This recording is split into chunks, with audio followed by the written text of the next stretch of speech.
Hola, ¿cómo están? 14:01. Le damos la bienvenida a Multiversos, acompañándonos con diversas temáticas este día jueves. Bastante frío, hay que reconocerlo, y se vivió la temperatura más baja en la región del Biobío hasta la fecha en la ciudad de Los Ángeles, menos 3,4 grados, ahí lo que se vivió también en la provincia de Biobío. En estos momentos 12 graditos, soleado, algunas nubecillas van quedando, pero lo que se proyecta también para el fin de semana largo, algunas precipitaciones que vamos a estar detallando ya con el informe de meteorología. Como siempre, haciendo la invitación a que estén al tanto de nuestras redes sociales, @TVU_televisión, están apareciendo ahí en nuestro generador de caracteres, al otro lado hay Instagram y X. Pueden ver todo el contenido que vamos generando día a día, canal de YouTube, Facebook, y pueden ahí conectarse a todo, pero siempre atentos a tvu.cl y diarioconcepción.cl, porque en los medios UDEC siempre llevando las informaciones, y en este caso lo que se vivió a través de la ruta de la madera, parte de los trabajos que se han generado precisamente en este sector. Recordemos lo que ocurrió el fin de semana con las precipitaciones y cortes de ruta, incluso hubo un accidente precisamente, caída de árboles fue lo más complejo, y con ello se concentró gran parte de las faenas de reposición de la carretera.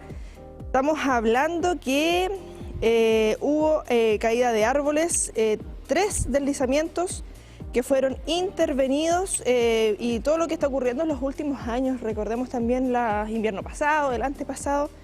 Por lo mismo se están generando desde el Ministerio de Obras Públicas los sectores afectados, los arreglos. Estamos hablando del kilómetro 4,5, 5,4 y 8,4, donde hubo caída de árboles de gran dimensión y se cortaron ambas pistas de la vía. Parte de lo que está siendo lo más leído a través de diarioconcepción.cl.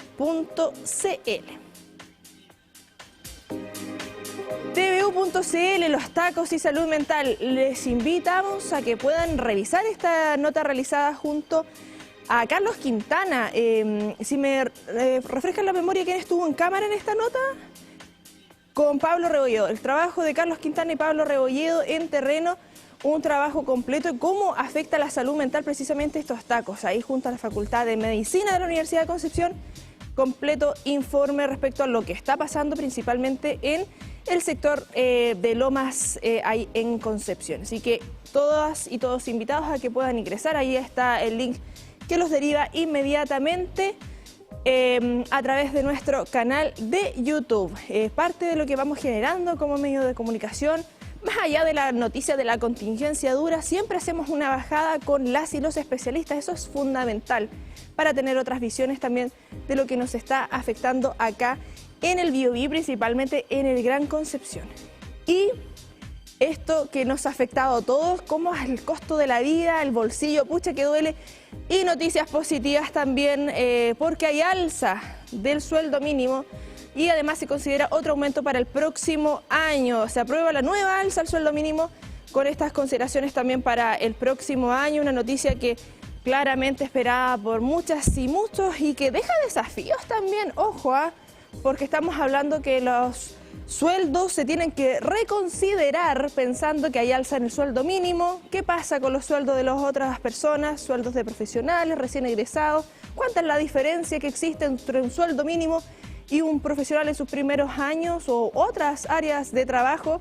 Sueldo ético, estamos hablando de sueldo digno, porque lamentablemente, si bien es una nueva, es una noticia positiva este aumento, no alcanza para tener una calidad de vida digna. Entonces hay que ir mejorando también eso. Según lo establecido, el ingreso mínimo mensual para trabajadores mayores de 18 años y hasta 65 años se reajusta a 529.000 a contar del 1 de mayo del 2025. Posteriormente, desde el 1 de enero del 2026, este monto ascenderá a 539.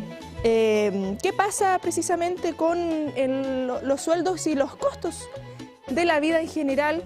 Estamos hablando de 530.000 pesos. ¿Cuánto se gasta en pasaje acá en Concepción? Hagamos el cálculo rápidamente. 580 por 2 al día son 1.000 160. ¿Por cuántos días de trabajo? Por 20 días. Son 23.200 pesos solo en pasaje, considerando que la persona tenga que tomar una micro de ida y otra micro de vuelta. En caso de aquellos que tienen que tomar dos, lo multiplicamos por 2 y eso asciende a prácticamente 50.000 pesos, que ya se nos va el 10% del sueldo. ¿Qué pasa con el arriendo? Arriendos que no hay una regulación en nuestro país, arriendos que literalmente pueden en los mismos sectores aumentar entre 200.000 pesos de diferencia. Arriendo promedio, 400.000 pesos, más los 26.000 pesos de locomoción, alimentación, luz que sigue subiendo, agua. ¿Por qué no? Ocio es muy necesario, estamos hablando recién de salud mental, internet, que es uno de los esenciales, celular, que hay también en caso de alguna enfermedad o vestimenta, y la cuenta sigue subiendo. Algo positivo, pero que nos deja reflexiones, obviamente, y que esperamos que ustedes también las hagan, y al momento de elegir a nuestras futuras autoridades también lo tengan en consideración y ver cuáles son las propuestas de ellas y ellos ante las próximas elecciones parlamentarias y también presidenciales. Cambiamos de tema, fin de semana largo, por eso estamos con música de fiesta, porque renovamos las energías. Se viene el Huetripantu y algo que hemos comentado con académicos que realizan investigación del pueblo mapuche y también personas de las comunidades, lo que significa este renacer. Y bueno, la comunidad UDEC vivió también esta celebración en el sector Cascada, acá de la UDEC, donde hay una entrada también al campus Naturaleza, este proyecto de conservación ambiental en la UDEC. Todo esto con el objetivo de honrar las tradiciones ancestrales, la cultura mapuche, para recibir este nuevo ciclo natural acá en el hemisferio sur. Todo organizado por el GRIUT, ahí parte de este grupo de investigadores de territorios y estudios urbanos. Lo que significó ayer a las 9 de la mañana, bastante, yo debo reconocer, primera vez que participo en una actividad así, más allá del frío, que el frío ese que cala los huesos, una actividad muy bonita dentro de lo que significa este ritual, este respeto también que hay que tener por los pueblos originarios y que se va a vivir en estos próximos días también en diversos lugares acá en el territorio. Invitación a que puedan participar también de estas instancias, a reconectar también con nuestras raíces. Y hablábamos mañana bastante fría, tarde bastante fría, de esto. Me van a disculpar, estoy un poquito, vamos a estar ahí con el agüita bien cerquita, estoy... Pronóstico para esta jornada. Máxima, como lo señalábamos, 13 graditos para este día jueves, donde la noche va a bajar a 6 graditos. Sí, que chiquillos, 2 días en terreno con temperaturas 2 grados por lo menos, no, la garganta no aguanta. Nos vamos a la provincia de Biobío, que señalábamos que hoy se vivió la temperatura más baja de lo que va el año en nuestra región, con menos 3 grados. No, es que bueno, Los Ángeles sabe de frío. También se esperan 13 grados para esta jornada y bajan a 6 los termómetros. Lebu, más viento como es de costumbre y con 13 graditos para la noche. Hoy ha sido la tónica y recalco lo que indicaba ayer. No baja tanto la temperatura ahí en Lebu, la provincia de Arauco. Bueno, sensación térmica que puede ser distinta y nuestros televidentes de las comunas aledañas nos irán comentando también a través de nuestras redes sociales. Ahí la actualización también de lo que hay con esta jornada, fría jornada en la región del Biobío.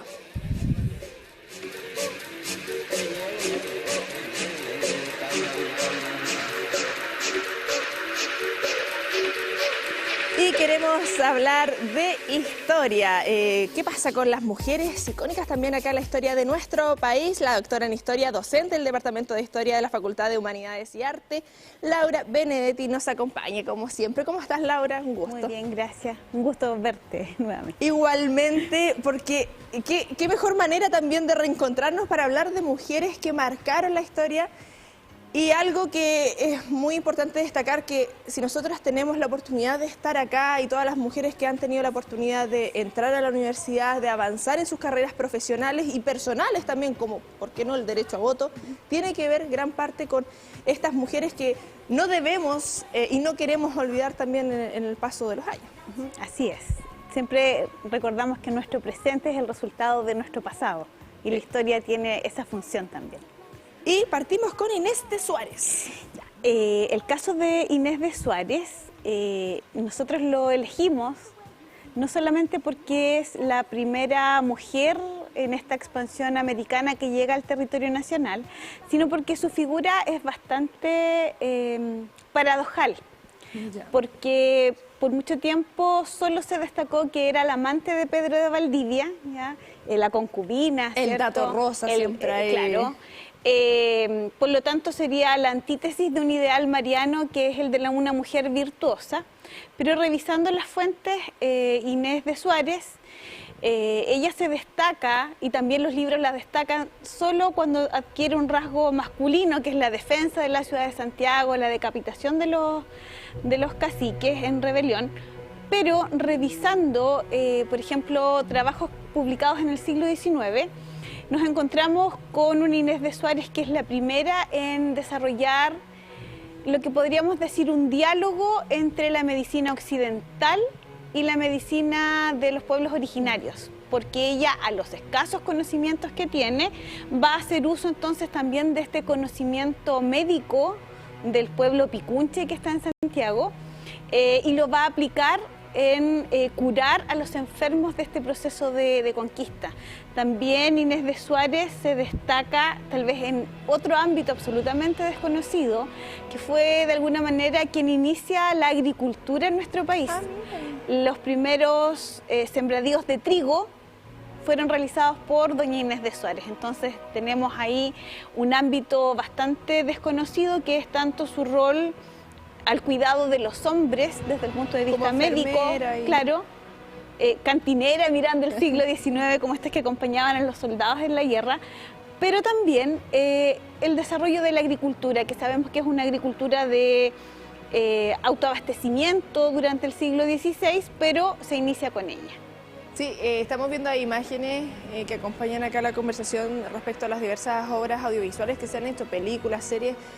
Ha sido una de las figuras también de inspiración para llevarlas a las grandes pantallas, precisamente también por ese legado que va dejando, más allá de lo que comentábamos al inicio, que este dato rosa, o que muchas veces como empaña sus reales aportes. El dato freak, como de repente nosotros le decimos. Y claro, por mucho tiempo es el ejemplo de una mala mujer, ya, pero era a lo mejor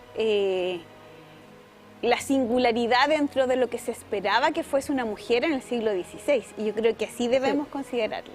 Y pensando, siempre esta frase de cómo vemos las cosas es de acuerdo a quién las cuenta, de quién las narra. Exacto. Si quizás hubiese sido narrada desde ojos de otras femeninos, mujeres, claro, o desde otra, porque bueno, nosotros conocemos también la historia ligada como más a los españoles, si hubiese sido narrada también con la visión que tenían los pueblos originarios al momento de su llegada, al respetar también sus tradiciones. Otra sería también su percepción. Y cómo fue pasando se perpetuó este imaginario. Y el lado, ¿cierto?, de una labor médica y de una labor agrícola es casi invisibilizado. Inés de Suárez. Pasamos a la primera mujer médica cirujana de Chile y Latinoamérica, Eloísa Díaz Insunza, que Eloísa creo que ha inspirado mucho a madres y padres a bautizar a sus hijas con este nombre. Bueno, Eloísa Díaz Insunza nace un glorioso 25 de junio, así que yo deseo que el guiño ahí que me hace Eloísa. Y Eloísa encarna lo que nosotros podríamos denominar la lucha por una educación igualitaria entre hombres y mujeres en el siglo XIX. Pensemos que ella logra ingresar a la universidad, porque antes que ella, profesoras como por ejemplo Adriana Tarragó, las hermanas Tarragó, dieron una lucha e insistieron ante instrucción que por favor reconocieran como válidos los exámenes de mujeres, y además en un establecimiento, aunque Eloísa no va a él, pero quiero poner cuál era el ambiente de la época, en Santiago había un solo establecimiento que entregaba un currículum igualitario, que era el Liceo de las Hermanas Tarragó. Que posteriormente va a adquirir una importancia fundamental cuando la educación femenina secundaria entonces comienza a ser visto como un mecanismo para el ingreso de la universidad. Y junto con Eloísa Díaz, no solamente es la primera médico cirujana que egresa de la Universidad de Chile a nivel latinoamericana, sino que su rol como profesional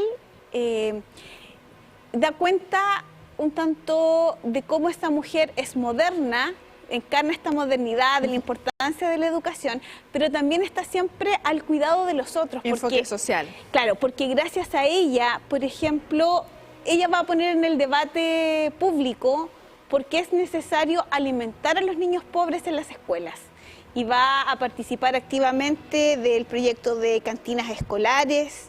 Ella también centra sus estudios en infancia, no existiendo la cátedra de pediatría, pero ella es parte de un sistema de visitación que da cuenta, que va a interpelar a los políticos y que va a llevar en definitiva a que se piense que el niño que se inserta en un sistema escolar, el niño pobre que se inserta en un sistema escolar, tiene que tener una institucionalidad que permita y asegurar su desarrollo fisiológico.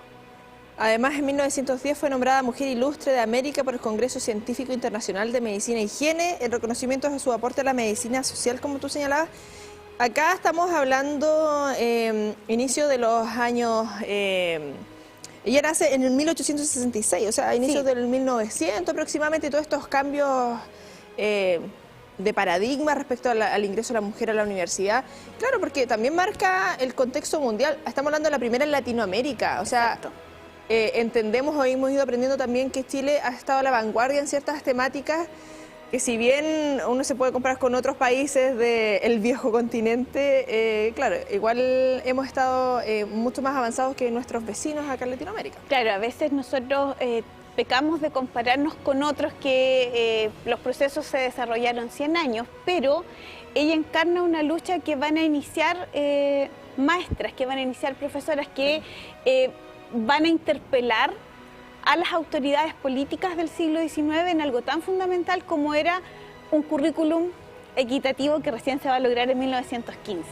Y pensando en que hasta esa fecha no había mujeres ligadas a la medicina como tal, Ernestina Pérez dedicó su vida a investigar precisamente enfermedades que afectan a las mujeres, porque hasta el día de hoy hay temáticas de salud que desconocemos de nuestro organismo, debido a que no se han hecho estudios precisamente en mujeres. O sea, hasta hace, yo creo, un par de meses, sale un nuevo estudio que indica que lo que todos conocemos de dormir al menos 8 horas tiene relación con el organismo masculino. Las mujeres debemos dormir al menos 10 horas, de acuerdo a todos los procesos hormonales que se viven. Se necesita más descanso. Y bueno, eso lo estamos recién conociendo el 2025. ¿Qué ocurría en estos años también a inicios de 1900 y el aporte que hace Ernestina Pérez? Bueno, Ernestina Pérez es la segunda mujer porque recibe su título solo 7 días después de Eloísa, por lo tanto ellas son parte de este avance, de ese tránsito de la mujer en su ingreso a una carrera altamente masculinizada como es medicina. Y en el caso de Ernestina, ella también, y por el contexto de la época, por las problemáticas donde ellas se forman como médicos, ella se compromete con la medicina social, pero con un importante énfasis, y aquí yo tengo que decirlo, ella se va a especializar en Alemania y va a ser la única mujer que aprueba el examen de ginecología.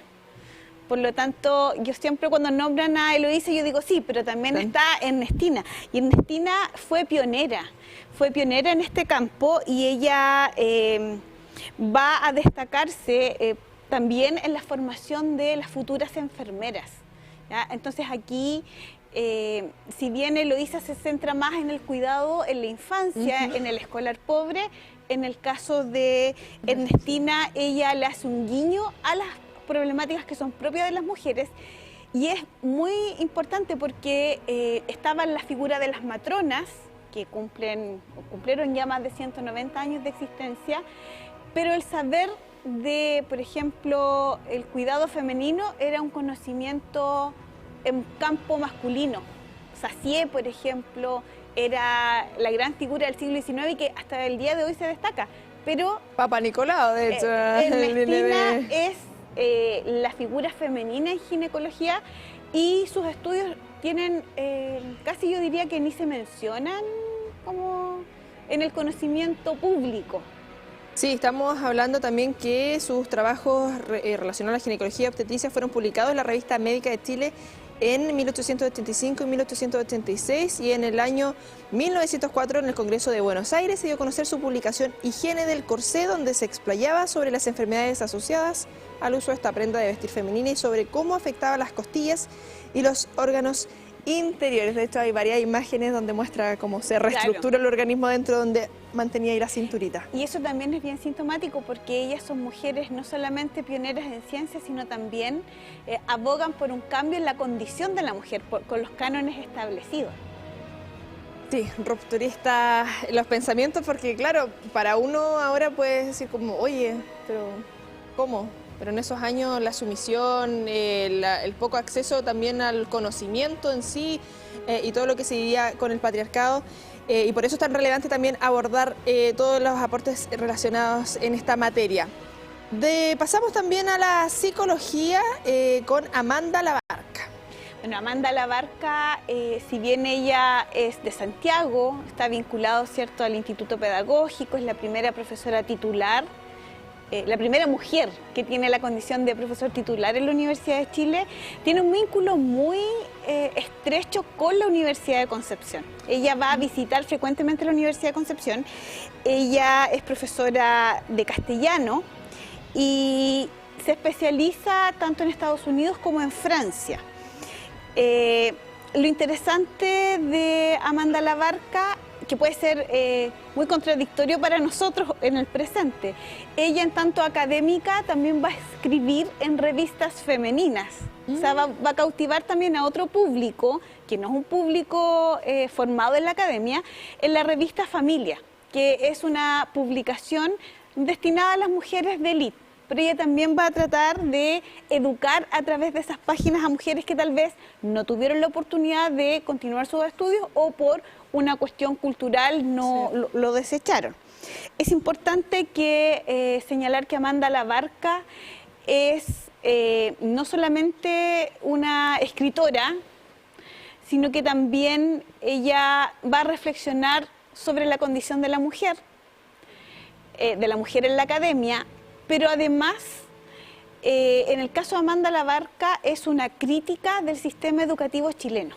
Amanda Labarca mira este sistema educativo como un sistema altamente elitista, considerando cómo se forma el sistema educativo nacional en el siglo XIX, la condición del liceo.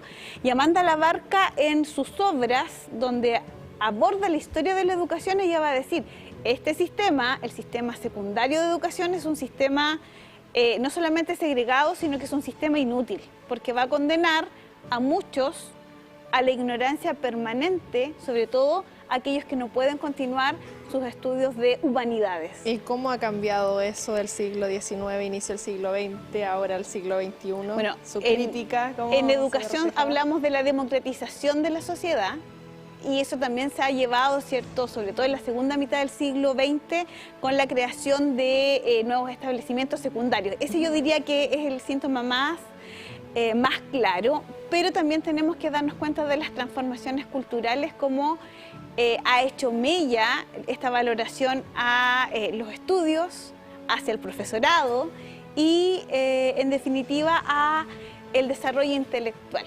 Porque parece que en una sociedad de consumo el tener dinero rápido es lo que te determina como un triunfador. Y demostrar que tienes el dinero. Y portarlo, claro. Ojalá. Me quedé pensando respecto a todas las mujeres que llevamos, porque ya vamos a ir con la última, que es emblema nacional, inspiración de muchos y muchas.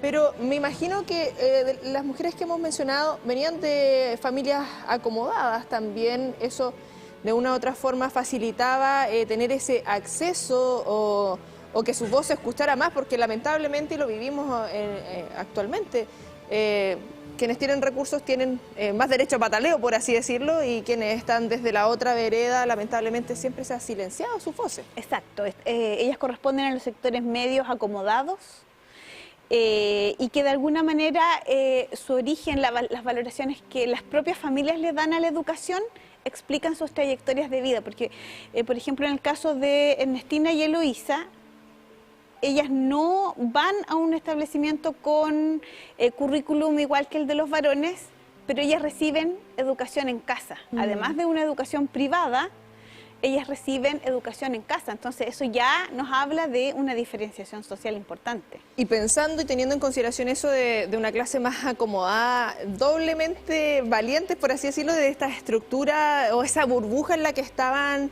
inmersas y que, claro, la mujer tenía que quedarse en la casa, criar a los hijos, y ellas también luchando respecto a esos cánones que, si bien tenían más oportunidades, pero quizás tenían muchas más presiones también de las propias familias, o sea, el apellido tanto, ¿qué van a decir de la hija de don que no tanto? se casa, sino que sigue estudiando y que va a la universidad con hombres, entonces tienen que estar separadas. Entonces ahí ella es un lado desconocido el tema de las trayectorias familiares, cómo pesa sobre ellos su entorno.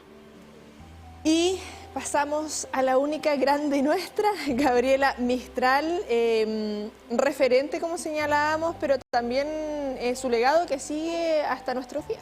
Sí, el caso de Gabriela Mistral, de alguna manera hubo un spoiler ahí, es tal vez la única que no pertenece a estos sectores medios acomodados urbanos. Gabriela Mistral encarna una historia de esfuerzo y de superación personal, y también de cierta mirada discriminatoria por parte de las autoridades políticas, porque ella es de provincia, ella tiene una infancia marcada por episodios escolares muy duros. Y no solamente como de provincia a provincia, de pueblo chico, exacto, como se dice coloquialmente. Sí, todavía, ¿cierto? Sí, uno va y cuesta llegar. Pero más allá que su labor, ¿cierto?, como poetisa, queremos destacar su rol como profesora. Gabriela Mistral es nuestro premio Nobel, nuestro premio nacional, ¿cierto? Y es tal vez desconocida en cuanto a cuál fue su aporte a la educación chilena. Ella va a ser convocada por el gobierno mexicano, invitada, y el presidente Alessandri le manda un telegrama a la autoridad mexicana y dice: oiga, pero si tenemos a otras personas más destacadas que a Gabriela Mistral, porque Gabriela Mistral era una profesora que hizo su carrera tampoco trabajando en los establecimientos más importantes, en Punta Arenas, o sea, un territorio lejano, donde ella va a decir, un poco considerando las frases que todavía existían sobre educación y que existía el dicho: la letra con sangre entra. Ella dice algo así como: la letra con frío no entra, nadie puede aprender con frío, pensando en Punta Arenas, que es donde ella va a realizar su labor como directora, y de ahí vienen las vacaciones de invierno.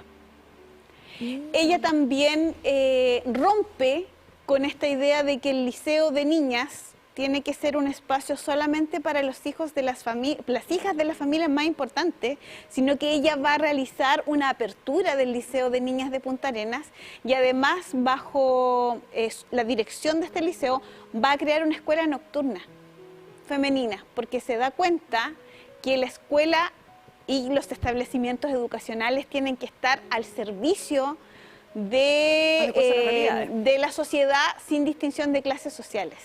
Entonces ella, desde ese punto de vista, y tal vez marcada por su propia experiencia, va a promover una educación integral. Pero también ella tiene algo que decir para los maestros y que muchas veces para los profesores. Y ella dice que no solamente hay que enseñar en el aula los conocimientos, sino que también fuera del aula hay que enseñar con la palabra, la acción y el gesto. Y eso es muchas veces algo que se olvida. Entonces, por eso en muchas de su producción está estos aspectos como el placer de servir, la importancia de la acción, y ella también está muy preocupada por la infancia, y eso también lo vemos en algunos de los poemas, ¿cierto? Pero también su labor va a ser reconocida por Pedro Aguirre Cerda. Entonces, si bien fue despreciada por Alessandri al considerarla, ¿cierto?, que no era la más idónea para prestar servicio en México, ella en México va a desarrollar y va a liderar importantes reformas educacionales. Entonces, por eso es que su nombre es tan reconocido en México. Pensando en las diferencias de los años, porque estamos hablando de la más contemporánea, donde, claro, quizás hay un poquito más de conocimiento de lo que estaba pasando en otros lados. No sé, pienso Inés de Suárez, quizás era mucho más demoroso que llegara la información en tiempo y los traslados. Lo que significa velar por los derechos sociales, derechos de la infancia, derechos de la educación, porque se tiene ese concepto también que si generamos una buena formación desde la primera etapa, vamos a tener mejores personas, por así decirlo, por muy cliché que suene, pero finalmente es una realidad y que el tiempo ha ido dando la razón y todos los estudios indican eso. O sea, hasta las mismas formas de afecto que se le entregan a los niños tienen después respuesta en la adultez, en formas de apego ansioso, etcétera, y también cómo nos relacionamos con nuestro entorno. Claro, Gabriela Mistral, ella es parte de esta generación de educadores que aboga por la importancia de una ley de instrucción primaria. Ella en 1910 publica una columna en un diario, no recuerdo, pero era en un diario del norte, en la cual señala que era importante poner énfasis en esa ley que todavía no existe, que recién se va a aprobar en 1920, después de 20 años de discusión, porque la educación finalmente se transformó en un campo ideológico. ¿Ya? Entonces, ella plantea la importancia de una educación integral, la importancia de un compromiso también del Estado en educación, y que de alguna manera su visión también va a ser compartida por otros grandes de la educación, como por ejemplo Darío Salas, cuando él habla que el problema del analfabetismo es tal que si se hiciera una fila, el número de analfabetos en Chile perfectamente sería de Tacna, pensando en la época, claro, hasta Punta Arenas. Yo tuve la oportunidad de ir al Museo Gabriela Mistral y bueno, Vicuña y todo el sector. Siento que hay un aporte en la divulgación de lo que ella ha generado, pero no sí un aprovechamiento de su imagen, que de verdad yo siento que era como lo justo y preciso pensando en aquellos que habitan el sector y quienes vamos de turistas. El museo además que tiene sus escritos, todo lo que ha sido también en el último tiempo como figura relacionado a su relación amorosa, que yo creo que también es relevante porque eso demuestra el carácter probablemente en su momento de enfrentarse a una sociedad súper conservadora y que marcó la pauta y sigue marcando la pauta, yo creo, en la actualidad. Pensando en eso y pensando estas mujeres que hemos ido mencionando en esta oportunidad, que inspiran, que han abierto puertas y que dejaron esa puerta abierta también para nosotras mismas, para futuras generaciones. O sea, yo creo, ¿cuánta tesis ha hecho, por ejemplo, de Gabriela Mistral? No tendría un dato que sigue inspirando a eso hoy. Claro, y tal vez la figura más desconocida es su aporte a la educación, ¿ya? Porque destacamos la poetisa, el ámbito, ¿cierto?, de su producción literaria. ¿Y que publicó solo un libro? Claro, y los poemas, pero desconocemos su aporte al desarrollo educativo no solamente de Chile, sino también en América Latina. Laura, te voy a hacer una una situación un poco compleja. Eligiendo uno de los aportes que realizó todas estas mujeres, ¿con qué nos quedaríamos? Por ejemplo, vamos de atrás para adelante, con Gabriela Mistral. ¿Con qué te quedas tú? ¿Con las vacaciones de invierno? ¿Con el aporte a la literatura, la inspiración? O sea, yo me quedo con su concepción de educación integral y de que la educación tiene que ser sin distinción, ¿ya? Tiene que ser para todos, ¿ya? Con Amanda. Amanda, me quedo con las reflexiones intelectuales que ella hace desde Santiago, pero también el guiño que le hace a la Universidad de Concepción en tanto a ser la primera universidad regional y siempre con presencia femenina. Con doña Eloísa. Eloísa y Ernestina, porque para mí claro, no, como el... yo me quedo con el aporte de Eloísa desde su mirada de médico a la educación. Porque recordemos que el tema de la condición del estudiante pobre es el gran tema del siglo XX. La JUNAEV no surge de la nada, surge de una necesidad que la mujer llamada Eloísa Díaz se dio cuenta, que médicos van a replicar después voluntariamente visitas escolares en Concepción, médicos que casi ninguna calle lleva su nombre, y eso podría ser otro programa. Me gusta eso. Pero que ellos se dan cuenta y dicen, a ver, los niños son raquíticos, hay enfermedades particulares y eso se asocian a la alimentación. Entonces, la esperanza de vida de esos años. Exacto, la mortalidad infantil. Ahí tenemos a Eloísa. ¿Ernestina? Y Ernestina, su preocupación y el ser pionera en los estudios sobre la mujer. Y en esto de ser valiente. O sea, ella fue a una Alemania en 1910 y aprueba. O sea, es la única mujer, pensemos, chilena, latinoamericana, que aprueba. O sea, entra con toda la diferencia de sus pares europeas, ya con desventajas, pero logra aprobar. Entonces, son mujeres valientes, mujeres comprometidas, y que su conocimiento no queda encapsulado a la clase a la que pertenecen o a la universidad donde se desempeñan, sino que está al servicio de la sociedad. ¿Y con Inés de Suárez? Inés de Suárez, yo me quedo con el arrojo, con la valentía y también con esta capacidad de incorporar otros saberes para el cuidado de otros.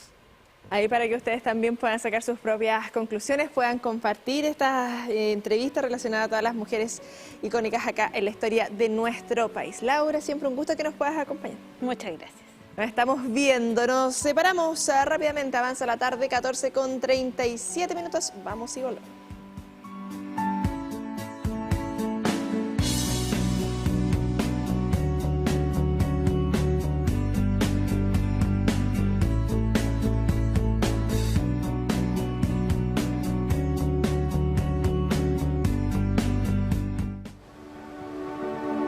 Desde nuestros orígenes, en la Universidad de Concepción hemos mirado el océano. Gracias al impulso de investigadores visionarios, nuestra comunidad científica ha explorado las profundidades del mar, construyendo conocimiento y formando profesionales e investigadores enfocados en la conservación de los ecosistemas y el desarrollo sustentable de los recursos marinos de nuestro país. Esta tradición marítima, forjada con el trabajo que realizamos desde hace más de 60 años, ha posicionado a la UDEC como la casa de estudios referente a nivel nacional y una institución destacada a nivel internacional. Así lo corrobora el último ranking Shanghái, que nos sitúa en primer lugar en Chile y segundo a nivel latinoamericano en el área de la oceanografía. Hoy, el trabajo realizado por nuestros centros de investigación, INMO, INCAR, Copas Coastal y CIO, sumado a los diversos proyectos científicos de colaboración nacional e internacional, serán parte del Instituto Océanos, una iniciativa institucional que consolida nuestro liderazgo en oceanografía y ciencias del mar, promoviendo la investigación interdisciplinaria, la innovación, la colaboración científica y el desarrollo de aplicaciones tecnológicas que permitan traspasar nuevas fronteras en el conocimiento de nuestros mares y costas. El cuidado y la conservación de los océanos solo se logrará profundizando en su conocimiento, creando y aplicando nuevas tecnologías para su monitoreo y uso sustentable, fomentando una cultura marítima de respeto, conocimiento e inspiración para esta y las próximas generaciones.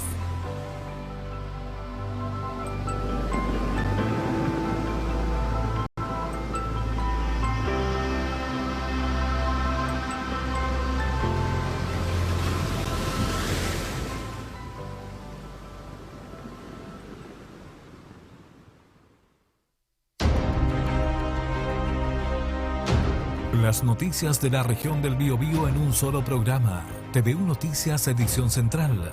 De lunes a sábado en vivo a las 20 horas.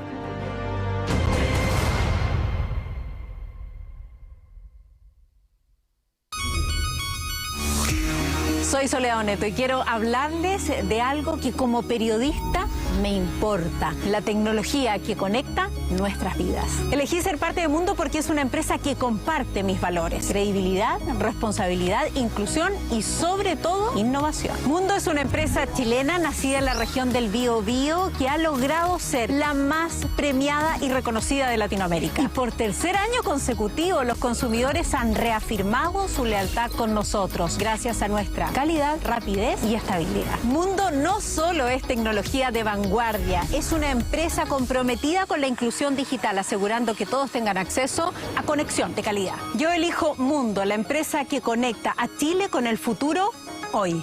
Conócenos en tumundo.cl. Innovación, tecnología y compromiso al alcance de todos.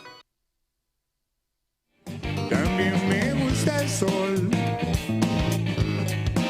me gusta mucho el brillo ahí en tu cara y se me parte el corazón. Ya estamos de regreso y tenemos invitación, lo que vamos a estar realizando este sábado, transmitiendo la celebración de los 50 años del Ballet Folclórico de la Universidad de Concepción. El BAFO acá, a través de la cuenta de la DICE.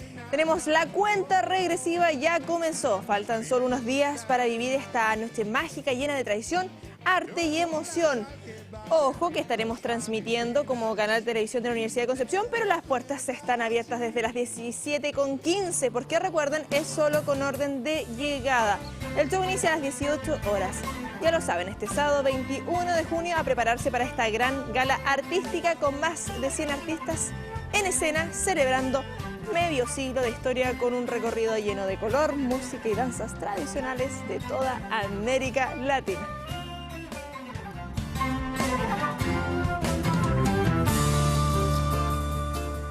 ¿Y me acompaña, don Boris? Me acompaña, don Boris. Siempre me apaña, ¿cierto? Sí, no me va a dejar ahí cortándome la cabeza. Hoy queremos saludar a nuestros invitados de la casa, por supuesto, Ricardo Barra, director del Centro EULA. Profe, ¿cómo está? Muy bien, muy buenas tardes. Muchas gracias por la invitación a conversar de este importante tema que vamos a hablar hoy día. Muy bien acompañado, Gonzalo González, de vinculación con el medio de Colbún. Gonzalo, un gusto. Hola, ¿cómo estás, Connie? Gusto saludarte y gracias por la invitación. Y don Pedro Valera, pescador, ahí que nos va a ir comentando todo lo que se ha generado con este proyecto. ¿Cómo está, don Pedro? Hola, buenas tardes. Bien, gracias a Dios. Nos alegramos y lo que queremos detallar el día de hoy, profe, el trabajo que se realiza, siempre comentamos. La academia, lo público, lo privado, la sociedad, son entidades que tienen que trabajar de una u otra manera juntos y bueno, el EULA sabe de aquello. Sí, pues efectivamente, bueno, esta que vamos a comentar hoy día se refiere a un plan de manejo de residuos sólidos, digamos, de residuos en la actividad pesquera que se hace en Caleta Los Rojas, en la comuna de Coronel. La comuna de Coronel tiene un plan de recuperación ambiental y social y existe un consejo para la recuperación ambiental y social de la comuna, ¿no? Que está dentro de los planes nacionales para transformar estas zonas de sacrificio ambiental en zonas de restauración o de recuperación y de transición socioecológica justa, que se llama hoy día. Y en el marco de este consejo, del cual el EULA es parte, ¿no? Tuvimos una muy interesante reunión en pandemia, más o menos, ¿no? Abordando este problema. Y esto surgió también a partir de una inquietud que un amigo mío, pescador, me manifestó un día. Nos juntamos y me dijo, ¿sabes qué? Hay una cuestión súper rara, porque los barcos salen a la pesca y llevan un montón de materiales, cosas, ¿no es cierto? Todos los envases de los alimentos, etcétera, pero cuando vuelven no traen nada. ¿Ya? Y eso me hizo como un clic. Un clic, y dije, no, esto no está bien. Y ahí se formó una iniciativa en el contexto del CRAS de cómo hacer este manejo de los residuos en las embarcaciones que salen a la pesca para evitar que las embarcaciones dejen la basura en el mar, porque claro, el mar no es un repositorio de basura. Y ahí yo creo que aquí se da una situación que yo llamo en que ganamos todos, ¿no es cierto? Gana el medio ambiente porque se bota menos basura.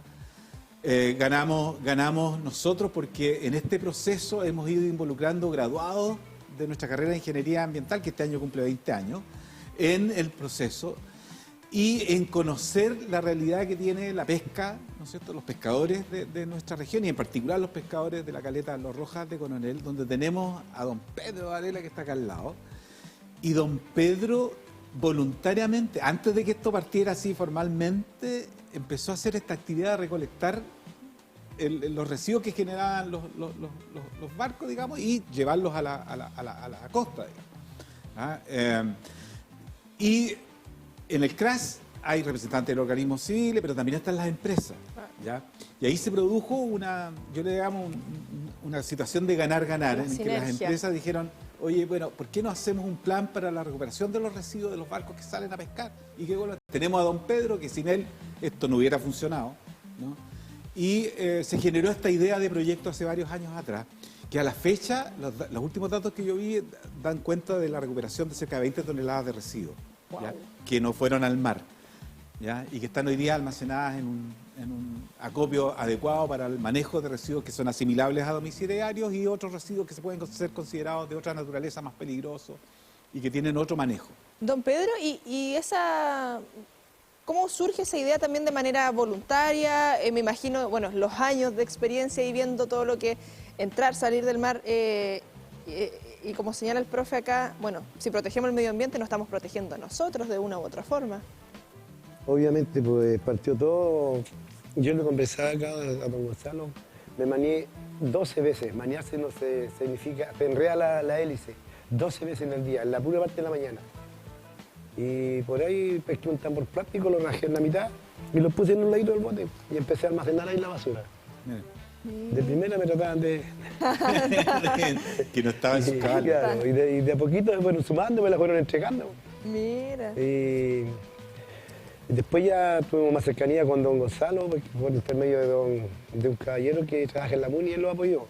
Me lo presentó a él. Para perfeccionar ahí la técnica. Claro, pues ahí él me enseñó bastantes cosas más y después los alumnos acá del profe me mandó los alumnos y ahí ya... Ahora ya estamos más peritos en el tema. Oye, claro, porque ¿eso hace cuánto tiempo fue que empezó ahí con ese tambor? Yo trabajé 5 años gratis y 4 años llevo con el CRA. Son alrededor de 9, 10 años. Estamos hablando que prácticamente una década, que claro, están temáticas medioambientales, si bien la ciudad ha estado empoderada, pero igual pionero con ese pensamiento. ¿Fue temática de familia? No, más que nada fue por cosas de conciencia. Y se fueron sumando y sumando. Y todavía hay algunos que escondidos me tiran al agua ahí. Sí, pucha, nos falta y ese es el cambio que se busca y por eso también estas conversaciones, Gonzalo, y ahí ese trabajo articulado, el momento en que también hacen ese match para perfeccionar esto, para fortalecer también estos proyectos. Sí, por supuesto, mira, básicamente esto nace de una inquietud, una necesidad de los pescadores artesanales, don Pedro que lo hacía voluntariamente, la academia que también dice, oye, aquí hay que hacer algo, y lo plantea en la mesa del CRAS, y las empresas también dicen, oye, evidentemente todos compartimos el borde costero, podemos hacerlo en conjunto, y en conjunto con industriales pesqueros, ¿verdad? Con la industria de la pesca, los puertos, nosotros, una serie de empresas, dijimos, oye, esto tratemos de financiarlo, y lo invitamos a hacer un proyecto, con un poquito más de especificaciones. El EULA ahí nos dijo, mira, esto es la disposición, estos son los recursos que hay que tener, y de esa manera juntamos, digamos, voluntades, por supuesto, más que recursos son voluntades para que las cosas pasen, y hoy día ya llevamos 4 años con este proyecto que es maravilloso y que creemos que es exportable a varias caletas. Así que, y la piedra angular es don Pedro. ¿Cómo va robusteciendo esto? Porque claro, el primer año me imagino tanteando terrenos, tomando la experiencia de don Pedro, pero ya segundo año, tercer año, ¿cómo va generando más alianzas y también ampliando quizás otras temáticas? Sí, mira, primero lo fuimos profesionalizando dentro de la experiencia de que lo que él necesitaba al principio era su bote y un tambor de basura. Luego dijimos, oye, no, necesita ya quizás intercomunicación, necesitamos una bodega de residuos, necesitamos una serie de elementos. Apoyo de la Armada también, ahí hay que decirlo, sí, también nos ha estado apoyando. Y todas las iniciativas que sean ciudadanas que se puedan sumar, bienvenidas. Entonces, las limpiezas de playa que se hacen cada cierto tiempo, todo suma, ¿verdad? Y sobre todo, lo más importante es la conciencia de los pescadores y cómo don Pedro le enseña a los tripulantes de las embarcaciones a que lo pueden llamar por teléfono antes que lleguen a puerto y él va a buscar sus residuos. Es una especie de Uber, ¿cierto? Pero del mar. Y don Pedro ahora, porque claro, estábamos con un tamborcito antes, ¿cómo es la tecnología? ¿Cómo ha ido perfeccionando ahora eso? tenemos colectores, o sea, colectores de basura. Mire, ahora ya no claro, sale con uno, la... dos en el bote y descargar, se llenan eso, vamos a dejar eso, traemos 2 más y la pesamos, separamos los plásticos. Oye, eso la basura orgánica. Disculpe mi ignorancia, pero ¿qué cosa? Por ejemplo, la primera tanta que sacó, ¿qué sacó? Lo que más sale es plástico. plástico. Ya. Y Botella. como usted no sabe, el plástico usted lo tira al agua y llega flotando hasta la orilla. Sí, porque no po. se va para abajo. Exacto. Sí, po. Y la basura orgánica, los aceites de centina, filtros, Ya. todo eso ya son residuos más peligrosos que lo almacenamos en una bodega Se van aparte. separando. Sí, porque ahí, profe, claro, uno entiende todo lo que desecho, hasta ahora ya, los desechos que se van generando, el cuidado que hay que tener con esto, lo que se puede hacer posterior también Exactamente, de una cuestión reciclaje. importante es lo que deberíamos empezar a hacer en nuestras casas también, También. es separar los residuos, ¿no es cierto? Porque cuando se separan los residuos se facilita mucho su manejo y gestión. Entonces, acá tenemos residuos asimilables a domiciliario, que son Los restos orgánicos, restos de comida, etcétera. Pero también hay otros residuos, como decía don Pedro, que son residuos un poco más peligrosos. Como claro, que nosotros tenemos una colega que es la que coordina esta actividad con nuestros estudiantes, que es la colega Patricia González, ¿no es cierto?, la especialista que tenemos en el EULA en temas de residuos, y ella ha sido, digamos, bien insistente en la necesidad de ir segmentando estos residuos, que fue una de las primeras contribuciones que hicieron nuestros estudiantes. Y de hecho, le comentaba yo a don Pedro que el primer estudiante que participó de esto, que es Fabián, ¿no es cierto?, hasta ya tiene carnet de tripulante. Sacó su carnet de tripulante. Entonces, y ha sido una experiencia para nuestros estudiantes de aprendizaje, pero espectacular, ¿ah? Y de trabajo con la comunidad, de ayudar al medio ambiente, pero también ayudarse a sí mismo, ¿no? en su formación. De manera que para nosotros ha sido un privilegio haber colaborado con esta iniciativa y esperamos realmente que ojalá se pueda replicar, porque es absolutamente escalable y replicable a todas las caletas en Chile. Y eso es lo importante, que finalmente no quede solamente en un territorio, que se pueda abarcar más cosas, que se beneficien más personas, porque, don Pedro, señalando eso de como el Uber, ¿cuánto del trayecto, cuánto se demora, cómo funciona la dinámica ahí? Bueno, consiste en... Llega la gente al muelle y yo la transporto a sus embarcaciones artesanales. Y dentro de ese trayecto todo va cayendo al mar y entonces tú tienes que ir haciéndole el quite. De hecho tengo una fotografía aquí que se la voy a mostrar. A ver, muestre nomás. Aprovechemos. Las antiguas. A ver, permiso, me va a hablar, señor director. Hay unas como Aquí se era la antes en la caleta. Así es como estaba antes. A ¿ah? don Boris. Más o menos. Esto es como partieron. Claro. A ver, cuando ya todavía no Y ahí partíamos. sacaban la bolsa. Claro, como se bota la basura. Y ahí hay unos antecedentes desde el mar y desde la orilla. Mire. Y todo está, bueno, sí, pues sí, de repente uno cuando va se encuentra con tantas cosas. Ahí, Ahí se ve claramente cómo estaba de sucia la caleta, sucio el mar. Y bueno, y eso existía claramente una necesidad de remover esos residuos. Claro. Ya, y es don Pedro que empezó a educar a los pescadores, empezó a decir, oye, esto no va al mar, ya, como dice el profe, esto no es un receptáculo de basura, el mar no es eso. Entonces empezó a educar y de forma natural empezó a generar esta conciencia. Y ahora ya de manera más sofisticada, ¿cierto? Hay un proceso de recolección, hay un proceso de separación. Sí. Hoy día los pescadores saben separar la basura, ¿ya? Y así que esas son algunas imágenes antiguas, ¿ya? De cómo partió esto, cómo era todo el trabajo que tuvo que hacer. Don Pedro, pensando en los cambios en cuanto a la cantidad de basura, lo que ha ido sacando en todos estos años, ¿cómo ve también la conciencia en general? ¿Ha ido disminuyendo, aumentando? Mire, ahí hay un punto muy importante. A nosotros el proyecto acá del PRA nos da solamente para 5 meses nomás. ¿Ya? Y el resto del año, los otros 7 meses, yo lo hago de forma gratuita para que mis compañeros, mis colegas de pesca no pierdan la noción, pues no se olviden. Si no me encontraría con los medios cerros. Sí. ¿Me entiendes? Entonces, periódicamente la voy sacando todo. O sea, cuando llego a una embarcación voy a preguntarles y trae basura y así paso el resto del año hasta que llega otra vez el proyecto, para que no siga... Sí, pues si no se acumula ahí. Claro, justamente, usted lo dijo. Bueno, ese es uno de los desafíos que tenemos, que es justamente cómo lograr un financiamiento continuo, permanente a esta actividad. Y yo creo que ahora con la incorporación del municipio al CRAS, que fue una muy buena noticia que recibimos para el Día del Medio Ambiente, la decisión de la Municipalidad de Coronel de participar en este consejo, porque no era parte, ¿no? Pero finalmente se incorporaron de manera, yo creo que se ven elementos muy promisorios, porque sin duda que la municipalidad participe en esto, como los municipios son responsables de la gestión de los residuos en las comunas, puede facilitar mucho este proceso, sin duda con la contribución que vamos a seguir haciendo la empresa privada, pero también la universidad.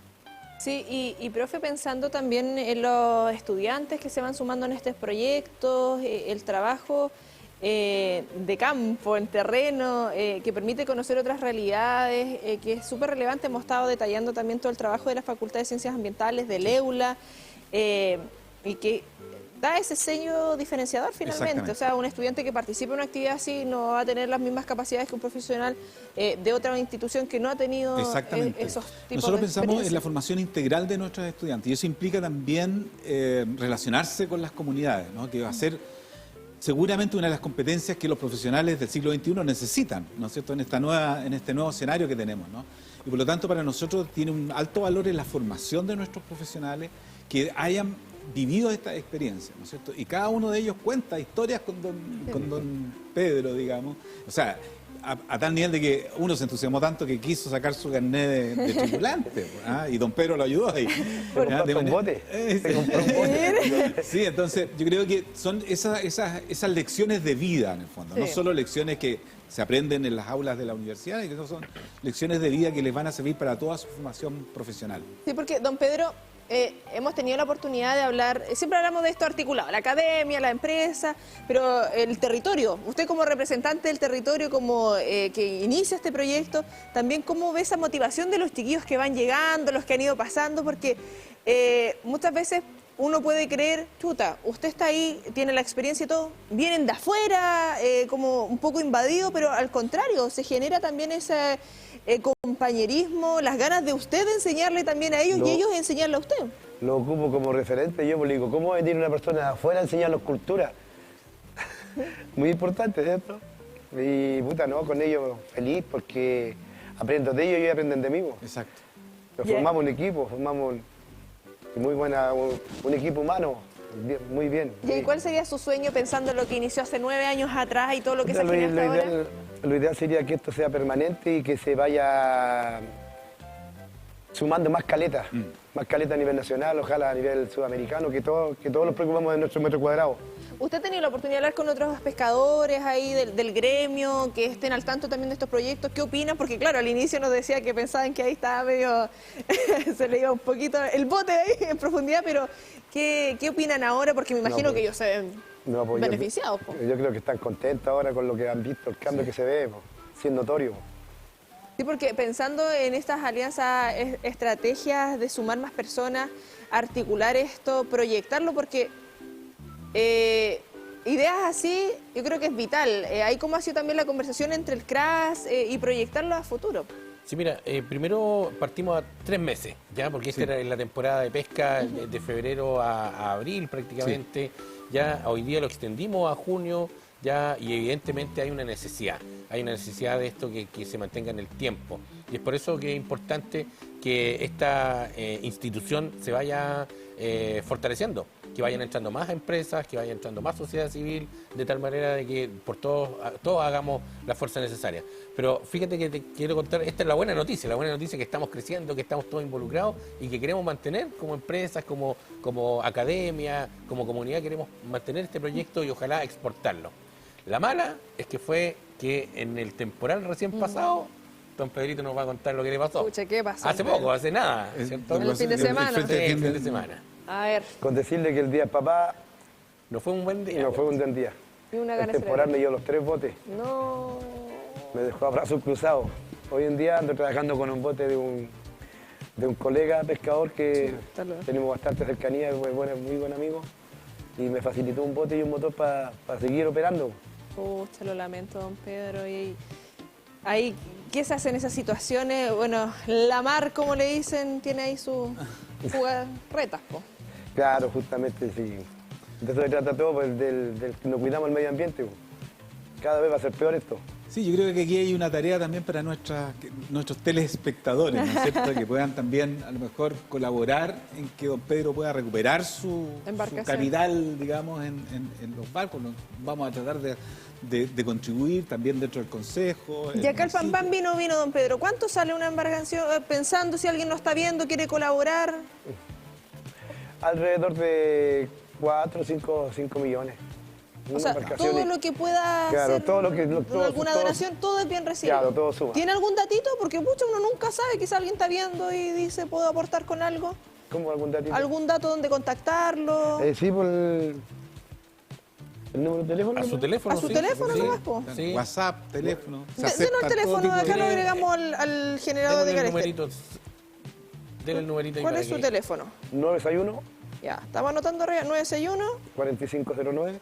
4509 73. ¿Que le hablen por WhatsApp? Sí, porque Hay quien no está viendo y puede colaborar de alguna forma. 961 4509 73. Ahí Colbún. Sí, no. En general, las empresas tenemos ya pronto mesa pesca urgente, Sí. ¿cierto? Mesa mar para también ver estos temas porque... Y nuestros estudiantes igual, o sea, también Sí, los estudiantes tienen cierta capacidad campaña. con completadas. Sí, por alguna actividad. Tienen alguna actividad, ¿no? Así que- Completada, bailable y Hay resumo. que salir adelante. En alguna actividad que pueda ayudar a don Pedro también a recuperar su bote. Ante la tempestad, ¿cierto? Vamos a hacer Sí. todo lo posible. Ahí está apareciendo en el generador de caracteres también el teléfono para que le puedan escribir ahí a don Pedro al WhatsApp. Toda la ayuda es bien recibida. Exactamente. Y claro, lamentablemente se vio esta situación más encima en el Día del Padre y todo. Pucha, ¿y qué le dijeron en la casa? Bueno, ¿Sabes que fue uno, a pesar de todo lo que me pasó, me sentí más, Con más cariño, claro, más apañado. acogido. Mira. Más acogido, porque... oye, yo quiero rescatar una cosa porque en realidad para que ocurran estos procesos virtuosos que le llamo yo de asociación entre la universidad, la empresa, la sociedad, necesitamos gente como don Pedro, que tengan ganas de hacer estas transformaciones, que estén motivados en hacerlas. Y yo creo que y por eso hacemos un llamado, digamos, a que lo podamos ayudar también a recuperar sus botes para que pueda seguir haciendo esta noble labor, ¿ah? De poder trabajar, digamos, en reducir la cantidad de basura que nosotros mismos disponemos en lo que creemos que es un basurero abierto, ¿no es cierto?, que es el océano, ¿no? Y que, bueno, hubo la conferencia de los océanos la semana pasada, ¿no?, que llamó a protección y cuidado, y Chile es uno de los países líderes en tratar de proteger, digamos, los océanos, y por lo tanto tenemos una mayor obligación, y actividades como las que desarrolla don Pedro en conjunto con el CRAS, ¿no?, y el Programa de Recuperación Ambiental y Social de Coronel son fundamentales para lograr este objetivo, ¿ya? Porque esta es la forma de hacer las transformaciones que queremos hacer para alcanzar un océano más limpio, para disponer menos residuos, para hacer y vivir mejor. Todo lo que podamos ayudar, don Pedro, acá a disposición también, de manera personal, como Muchas canal. Gracias. Tenemos también nuestros jueves ahí en el Matinal Siempre Juntos para visibilizar causas sociales, así que ahí estaremos en contacto y desearle todo el éxito del mundo. Invitada a la playa, invitar a los Rocas. Hagamos una notita, porque don Pedro me recibe. El trabajo de don Pedro. Vaya cuando quiera. Ahí, terminando acá la entrevista. Sí, porque pueden ir a conocer, digamos, todo el trabajo que hace don Pedro, dónde se dejan los residuos, que se hizo una bodega con todas las de la ley. Ahí ahí. hacemos algo, me parece. Gonzalo, muy un gusto interesante, que nos muy pueda interesante. acompañar como siempre. Feliz. Muchas Profe, gracias. que esté muy bien. Saludos. Muchas gracias por la Ale. invitación. Nosotros continuamos con temáticas relacionadas no al mar, al cielo azulado, porque usted se preguntará en la casa, me imagino, preguntas que niño y niña, y por qué no también los adultos a veces no hacemos, ¿por qué el cielo es azul? Bueno, le explicamos acá por qué el cielo es azul. Ahí estamos viendo imágenes, algo que hemos ido aprendiendo también acá con académicos, académicas, y que queremos reiterar. Bueno, se debe a este fenómeno llamado dispersión de Rayleigh.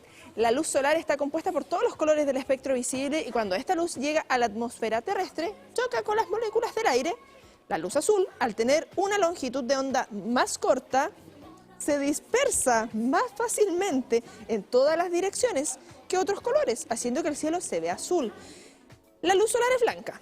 La luz blanca que vemos en realidad es una combinación de todos los colores del arco iris, cada uno de esta longitud de onda diferente, y esta dispersión que se genera es cuando la luz del sol entra a la atmósfera, choca con las moléculas del aire, principalmente con nitrógeno y oxígeno, y estas moléculas dispersan la luz en todas las direcciones Pero la luz azul, al tener una longitud de onda más corta, se dispersa mucho más que las otras colores. ¿Y por qué azul y no otro color? Bueno, debido a esta forma en que las moléculas del aire interactúan con la luz azul es la que se dispersa con mayor intensidad. El cielo no siempre es azul. En el amanecer y el atardecer, cuando el sol está más cerca del horizonte, y podemos ver esas imágenes preciosas acá, sobre todo en nuestra zona, lo que hace que esta luz viaje a través de una mayor cantidad de atmósfera y que esta luz azul se disperse aún más y vemos los colores rojizos y anaranjados del atardecer. Y algo que nos han dicho también acá los profes es que lamentablemente también tiene relación con la contaminación. Y a más contaminación, más naranjito el cielo. Así que ahí también estamos hablando de cuidar los océanos, pero cuidar todo nuestro medio ambiente para tenerlo para rato, si nosotros estamos de paso acá.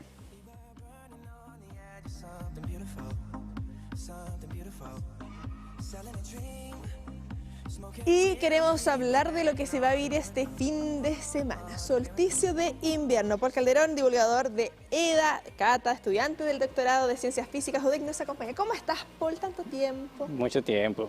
Bien, gracias a todos los que nos están acompañando el día de hoy. Bueno, contento de nuevo estar aquí con ustedes. Y sí, bueno, estamos pronto de vivir un evento astronómico que se repite año a año, pero que siempre es bueno refrescar un poco estos conceptos para entender qué traen, qué es lo que es realmente. Y bueno, en realidad no va a ser ni siquiera el fin de semana, es mañana técnicamente. Mañana. Es que mañana va a ser el fin de semana. Acá sí, siempre el equinoccio y el solsticio. Sí, resulta que en el movimiento de la Tierra ocurren ciertos fenómenos que asociamos con el cambio de estaciones. Ya. Ahorita pronto, mañana, vamos a vivir el inicio del invierno en el hemisferio sur, pero del verano en el hemisferio norte. Claro. Ahora, ¿qué causa estos cambios estacionales año a año? Bueno, para entender un poco eso tenemos que hablar un poco de nuestro planeta. Muchos pensarían que tiene que ver un poco con la distancia de la Tierra alrededor del Sol. La Tierra orbita alrededor del Sol y algunos imaginarían que, bueno, ya que la elipse o la órbita de la Tierra es un poco como alargada, como elíptica, a veces está más cerca y a veces está más lejos, lo que se llama perihelio y afelio. Como un huevito. Como un huevito. Pero la verdad es que si viéramos al planeta Tierra desde arriba, como se ve en la imagen que tenemos acá, desde arriba, notaríamos que en realidad la órbita es bastante circular y no tan elíptica. Ese fenómeno elíptico tiene que ver un poco con cuando lo dibujamos la Tierra, la dibujamos un poco inclinada.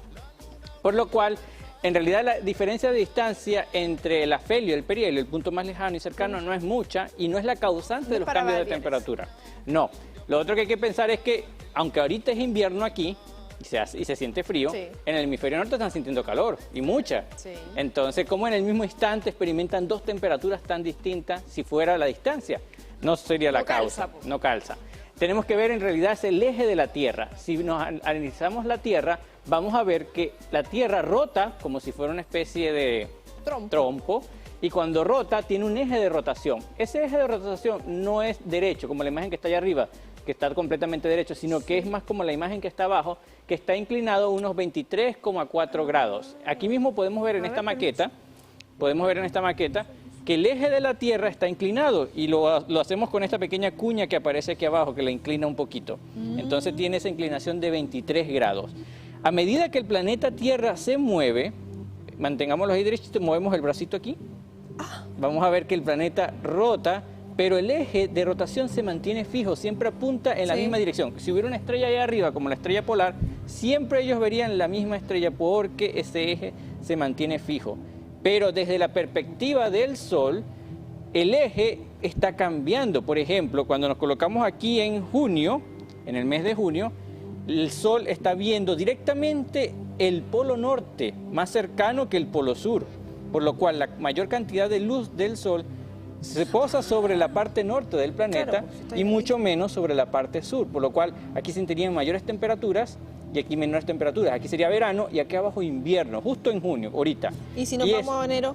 Y si nos vamos a enero, al otro extremo, diciembre en realidad, si nos movemos hacia diciembre, junio, julio, vamos viendo cómo el eje se mantiene en la misma dirección y cuando llegamos acá a diciembre ocurre lo contrario. Ahora directamente el Sol está viendo más cerca el polo sur y un poco más retirado el polo norte, así que llega más radiación al sur, menos radiación al norte y en diciembre nosotros experimentamos el verano y en el norte experimentan el invierno. Paul, y no eso... sé cuántas entrevistas he realizado esto, creo que es la primera vez que lo entiendo.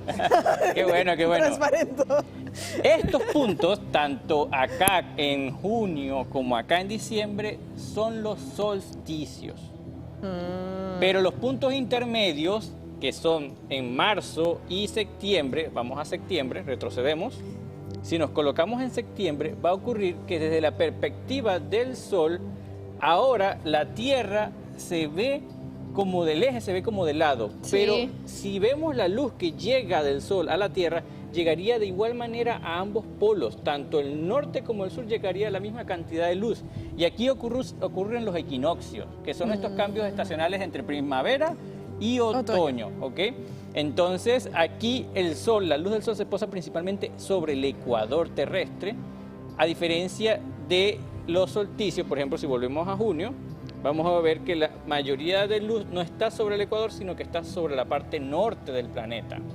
Entonces, esos cambios de iluminación en el norte o en el sur es lo que causa propiamente las estaciones. Y por eso, ahorita que nosotros estamos experimentando frío en el invierno, en el norte experimentan calor al mismo tiempo. Y pensando en todo lo que se va a vivir con este solsticio, claro, uno no percibe cómo está la rotación y dónde estamos, ni mucho menos, pero sí nos afecta, por ejemplo, para eventos astronómicos, porque al llegar más frío hay nube y todo lo que significa, y perdemos un poquito esa época de, no sé, de mirar las estrellas. Lo otro que también afecta es la duración de la noche. Por ejemplo, justo ahorita que va a ocurrir el solsticio de invierno para nosotros, vamos a notar que la duración del día es mucho más corta. Se está anocheciendo casi a las 5:40 y sale el sol cerca de las 9, 8 y algo. Pero en el verano, ¿qué ocurre? Tenemos sol aquí al menos en Conce como hasta las 9:30 más o menos, y sale a casi 5 de la mañana. O sea, tenemos horarios más largos de día. De luz, claro. Pero en la noche ocurre lo contrario. Ahorita que tenemos el solsticio de invierno, vamos a tener la noche más larga y el día más corto. Y cuando ocurre en diciembre el solsticio de verano, tenemos entonces el día más largo y la noche más corta.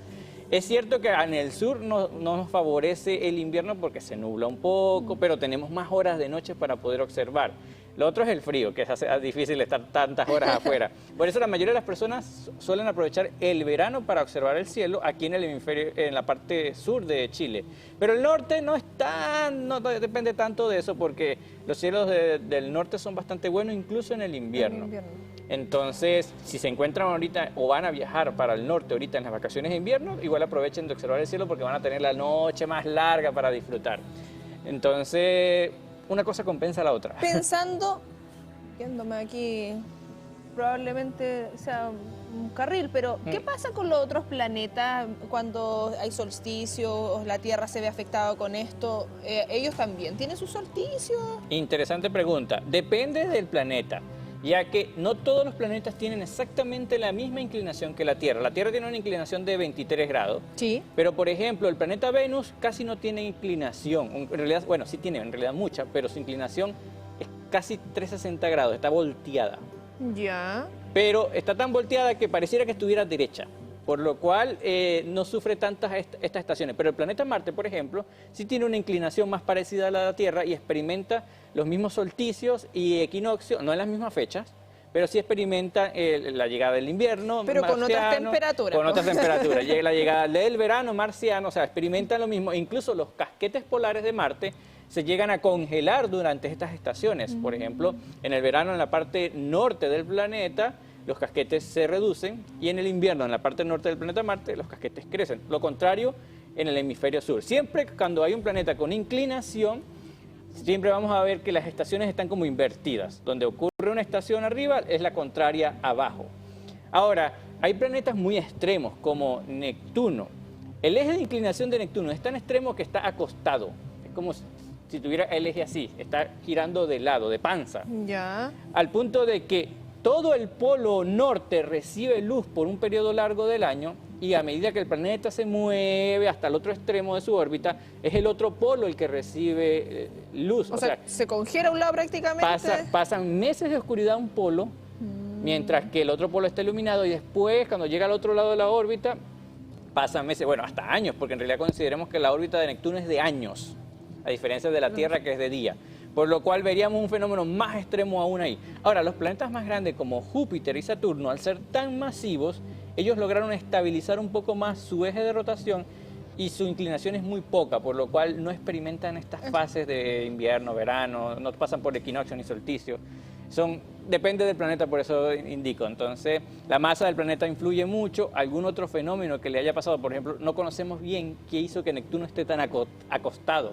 Pensando en lo que astrónomos muchos años atrás empezaron a notar estos cambios, porque, bueno, estamos hablando astrónomos como, no con el título como tal, porque, por ejemplo, el Huetri Pantu, lo que se va a ir con los pueblos originarios, ellos sabían de una u otra forma que era un cambio. Sí.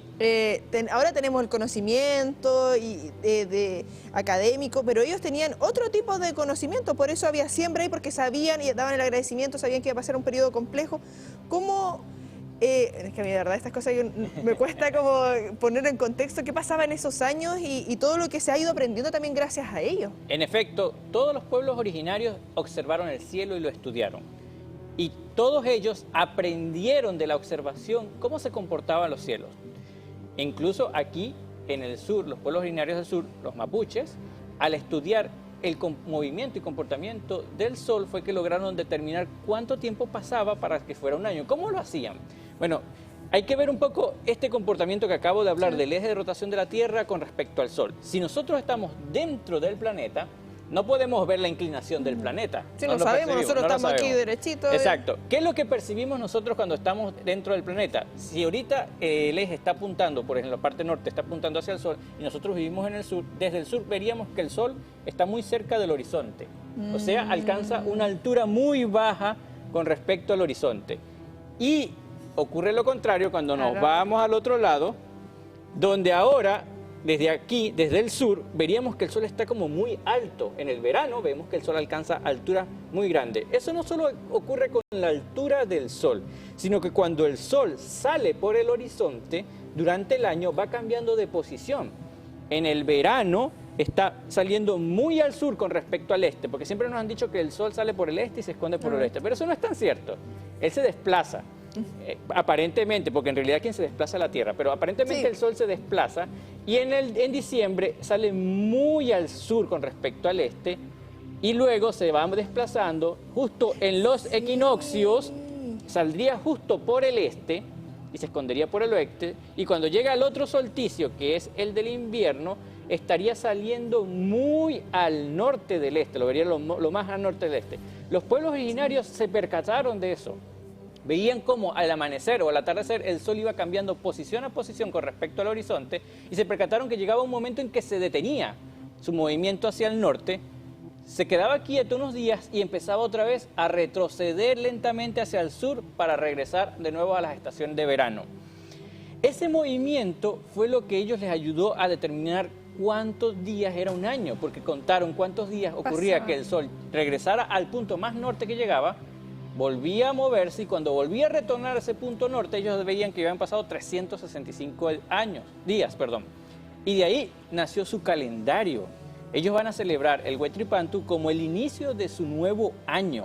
¿Y qué pasa con el año bisiesto? Es interesante. Eso es lo que causa el corrimiento un poco del día exacto que ocurre el equinoccio o solsticio. Por ejemplo, mañana lo vamos a celebrar. El margen de error. Exacto, el margen de error. Mañana lo vamos a celebrar el 20, pero normalmente es el 21. Sí. Y a veces ocurre que es el 22. O sea, se desplaza un poquito de día. Eso es debido a que el eje de la Tierra, aunque yo les dije que apunta siempre a la misma dirección, no es tan exacto. Hay una pequeña variación o vibración de la Tierra, un pequeño bamboleo, que va haciendo que ese eje se desplace lentamente, casi 25.000 años, creo que un poco más, tarda en hacer una vuelta completa. Pero lo que ocurre es que ese pequeño desplazamiento afecta el día exacto que vuelve a ocurrir. ¿Llega antes o llega el cambio de posición del eje al otro lado a 6 meses después. Y lo va desplazando lentamente, horas y horas, pero se va sumando a días. Eso es lo que se llama la precesión del equinoccio, que se va desplazando. Ahora, ¿Qué pasa si no corregimos esos días que se van agregando por el pequeño cambio del eje de rotación de la Tierra? Se va desplazando y ya no sería en junio, sino que ocurriría en meses después. ¿Cómo lo corregimos? Bueno, cada 4 años. Exacto, cada 4 años entonces nos restamos, sumamos un día para volver a desplazar nuestro calendario y que vuelva a calzar con el cambio de solsticios y equinoccio. Así que cada 4 años corregimos nuestro calendario y volvemos a tener la fecha del 21, pero lentamente van pasando los años, se va desplazando y tenemos que esperar 4 años más para volver a corregirlo. Eso causa esas pequeñas variaciones y por eso el año bisiesto es muy importante para fijar nuestro calendario siempre a los mismos meses del año. Si no fuera así, lentamente cuando pasen unos 500 o 1000 años, ya no sería verano en diciembre para nosotros, sino que podría ser ahorita. ¿Sí? Se desplazaría 6 meses después. Pero como lo estamos corrigiendo constantemente con el año bisiesto, no pasa eso. Hemos hablado del rol del sol, pero ¿qué pasa con nuestra amiguita aquí que va dando la vueltas? luna? ¿Qué pasa en los solsticios? ¿Hay algo, varían algo que, no sé, tiene que justo calza que sea luna llena, que sea luna creciente, etcétera, o no están muy conectadas? Hay algo interesante que sí ocurre con respecto a la luna. Todos los meses tenemos luna llena y todas las fases de la luna, así que eso no cambia mucho. Pero lo que sí cambia también es la posición de la luna en cada uno de estos solsticios. Por ejemplo, yo les dije que en el solsticio de invierno, para nosotros el sol alcanza la altura más baja en el horizonte, ¿sí? Pero ¿qué le ocurre a la luna llena de ese mismo mes que ocurre el solsticio? Ocurre lo contrario. La luna alcanza la posición más alta en el cielo a medianoche. Si uno sale a medianoche en luna llena, vería que está lo más alto posible. Y en el solsticio de verano ocurre lo contrario. En el solsticio de verano, para nosotros, el sol alcanza la mayor altura en el cielo, pero la luna llena de diciembre es la luna llena que está más cerca del horizonte, invierte su posición. ¿Y esa es la que dice, por ejemplo, como la superluna o eso tiene que ver con otro fenómeno? Eso tiene que ver más con la distancia que tiene la luna con la Tierra, que no es una esfera perfecta, sino que es elíptica y a veces en su órbita está más cerca y a veces está más lejos. Cuando ocurre una luna llena en el punto más cercano es una superluna. Y cuando ocurre en el punto más lejano es una microluna. Pero eso ya no tiene que ver con los solsticios y equinoccios, porque eso puede ocurrir en cualquier fecha del año, debido a que la órbita de la luna es de 28 días y no de 30 días como los meses que tenemos, por lo cual lentamente esas superlunas o minilunas se van desfasando. Tendríamos que tener meses bisiestos ahí, no con los años bisiestos. Para que ocurriera eso tendríamos que modificar los meses y que fueran de 28 días, fuera un calendario lunar, para que siempre calzara siempre el mismo día, la misma fecha, cada fase de la luna y por ende también cada uno de estos puntos. Pero no usamos calendario lunar del todo, usamos calendario solar, entonces por eso no calza del todo. Pero sí está este fenómeno de que la altura aparente de la luna llena a medianoche en el mes de los solsticios tiene la posición inversa del sol. Si el sol está muy bajo porque es el invierno, la luna está muy alta, y si el sol está muy alto porque es el verano, la luna está muy baja. Otro fenómeno interesante, bueno, siempre hemos notado que en estos meses de invierno, justo si salimos a la 1, vamos a ver que nuestra sombra es extremadamente larga. Y es porque como la posición del sol aparentemente es bastante baja, los rayos del sol llegan con una inclinación tan grande que proyectan sombras enormes y al mismo tiempo eso es lo que causa el enfriamiento, porque la superficie que se ilumina con el sol, con los rayos del sol, son más extendidas. O sea, el área que logra cubrir un rayo de sol es mucho más extendido cuando llega con un ángulo muy grande, pero en el verano, cuando está mucho más arriba el sol aparentemente, entonces el ángulo que cubre este rayo solar es menor, por lo cual puede calentar más la superficie por área cuadrada. Los audiovisuales saben de aquello, que la luz de verano, luz dura, las sombras ahí. Exacto, entonces todos estos fenómenos están asociados, bueno, a los solsticios y a la inclinación que tiene la Tierra en cada uno de estos puntos, ya sea en diciembre o ahorita en junio. Oye, me encanta. ¿Recomendaciones para este solsticio pensando que en la noche hablábamos... Más larga. Más larga, sí, me enrepo. La noche más larga, no hay eventos o algo que se pueda ver, entendiendo que acá tenemos un poquito de nubosidad, pero ¿pasa algo también interesante en el cielo como que podamos aprovechar también esa noche más larga? Siempre hay eventos interesantes de ver. Ahorita tenemos una pequeña conjunción entre el planeta Marte y la estrella Regulus de la constelación de Leo. Si salen en la noche y miran un poquito hacia el norte, van a ver una estrellita roja, que es el planeta Marte, y debajo de ella va a haber otra estrellita también presente, que es esa estrella, Régulo. Pronto también vamos a tener a final de mes otra conjunción entre la Luna y el planeta Marte. Y bueno, hace un poco pasó la conjunción entre Saturno y la Luna. Así que siempre hay eventos astronómicos, sí. Hay que estar pendiente, normalmente a principio de cada mes, en páginas de astronomía, si lo desean, o en redes sociales que tengan que ver con astronomía, publican el calendario astronómico de ese mes. Así que bueno, hay que estar pendiente de ellos y disfrutar del cielo cada vez que se pueda. Sí, hay que aprovechar. Pensando tema para la próxima semana, Paul, lo que pasa con la luna y con el agüita, con el mar, con la marea. Ah, el fenómeno de las mareas. ¿Pero quiere que lo adelante ahorita o se queda para tema más adelante? No sé qué dice, señor director, ¿cómo andamos de tiempo? Una pincelada. Una pincelada. Para la otra semana profundizar. Bien. Para hablar un poco de eso, tenemos que recordar que cualquier cuerpo que tenga masa tiene gravedad. Y entre más masa, más gravedad. La gravedad es una fuerza atractiva que atrae a los cuerpos.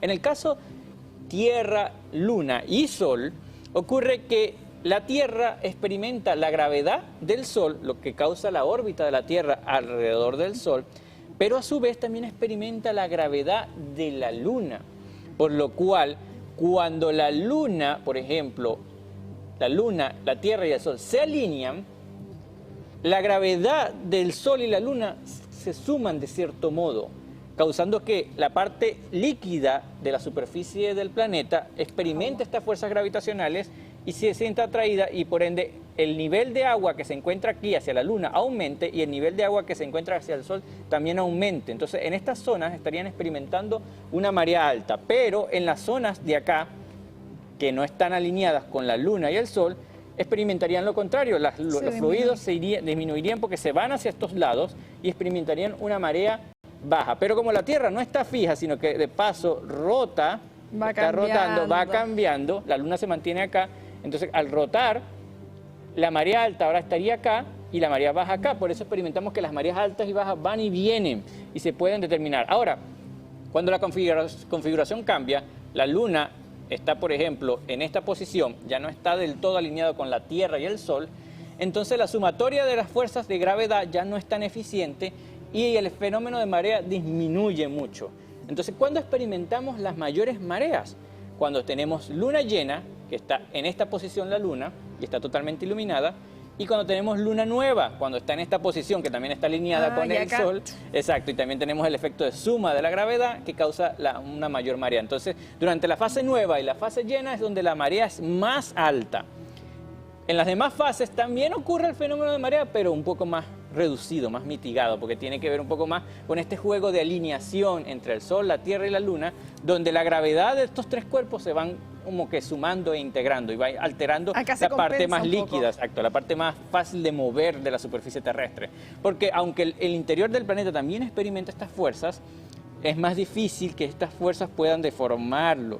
Pero, por ejemplo, en las lunas de Júpiter, estas lunas son tan pequeñas comparadas con su planeta, el planeta Júpiter es gigante, y la gravedad de Júpiter es tan grande y está tan cerca de estas lunas, que estas lunas sí experimentan ese tirón gravitacional y internamente se estrujan. O sea, no solo la superficie, sino que hasta el interior se mueve a medida que se mueve alrededor. ¿La luna en sí? La luna en sí de Júpiter experimenta mareas internas. ¿Y qué tiene el interior o la luna? Tienen que considerar ¿Es rocoso o igual eso, no?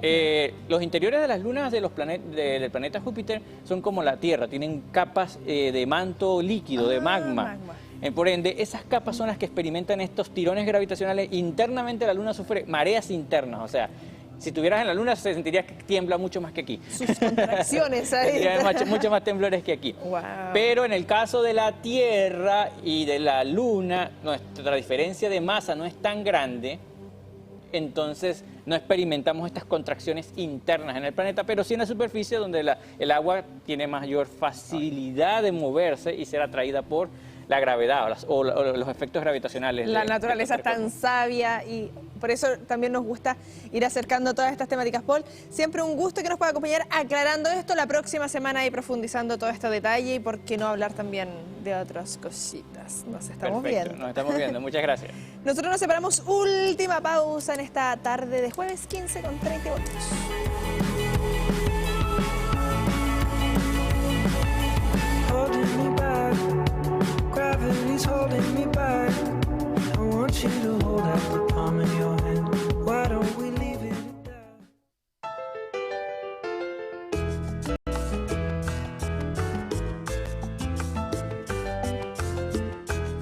este es un encuentro muy significativo porque además de lo que vamos a ver, que es algo como lo que acabamos de mostrar, vamos a reunir a un grupo aproximado de 100 personas, 60 bailarines y bailarinas, que están compuestos por actuales bailarines, estudiantes universitarios de hoy día, con ex bailarines, estudiantes que se formaron profesionalmente en la universidad y van a participar en esa gala. Queremos compartir nuestra felicidad y reconocimiento a todos quienes han sido parte de esta historia.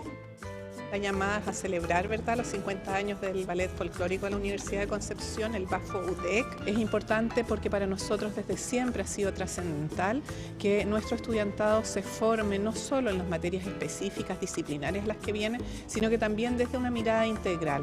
Así es que la invitación es acompañar a este tremendo elenco y a sus predecesores que nos van a acompañar también ese día, el 21 de junio a las 6 de la tarde en el Teatro de la Universidad de Concepción.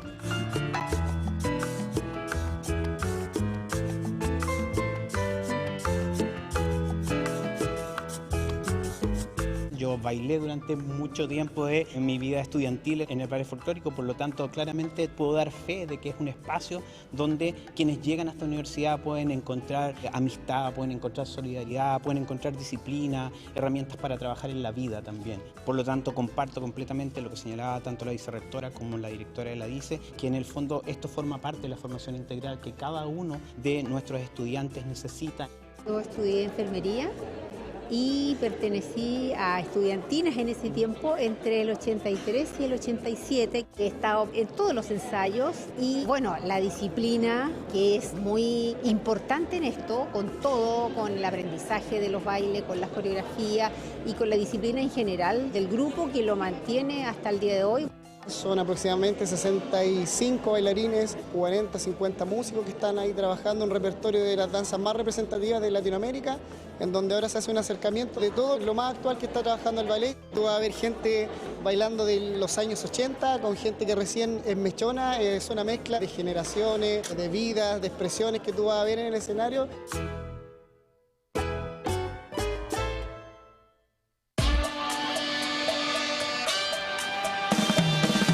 Personas que siguen TVU, el canal de la Universidad de Concepción, les quiero invitar para este día viernes a un nuevo capítulo de La Conversa con José Antonio Cortés. Vamos a hablar de esta gran gala que se viene el sábado a contar de las 18 horas en el Teatro Universidad de Concepción para los 50 años del BAFO UDEC. No se lo pierdan.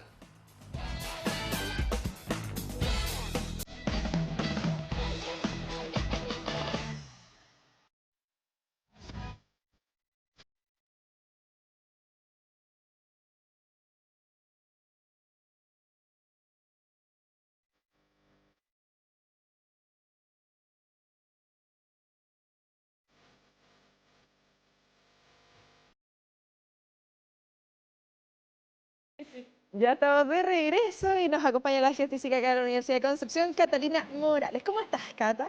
Muy bien, ¿y tú? Muy bien aquí.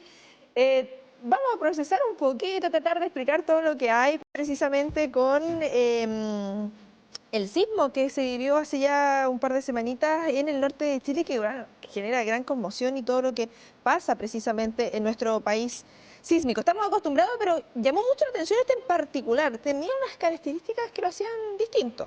Sí, en realidad este sismo es bastante interesante. Tuvo varias características que lo hacen diferente al resto, ¿cierto?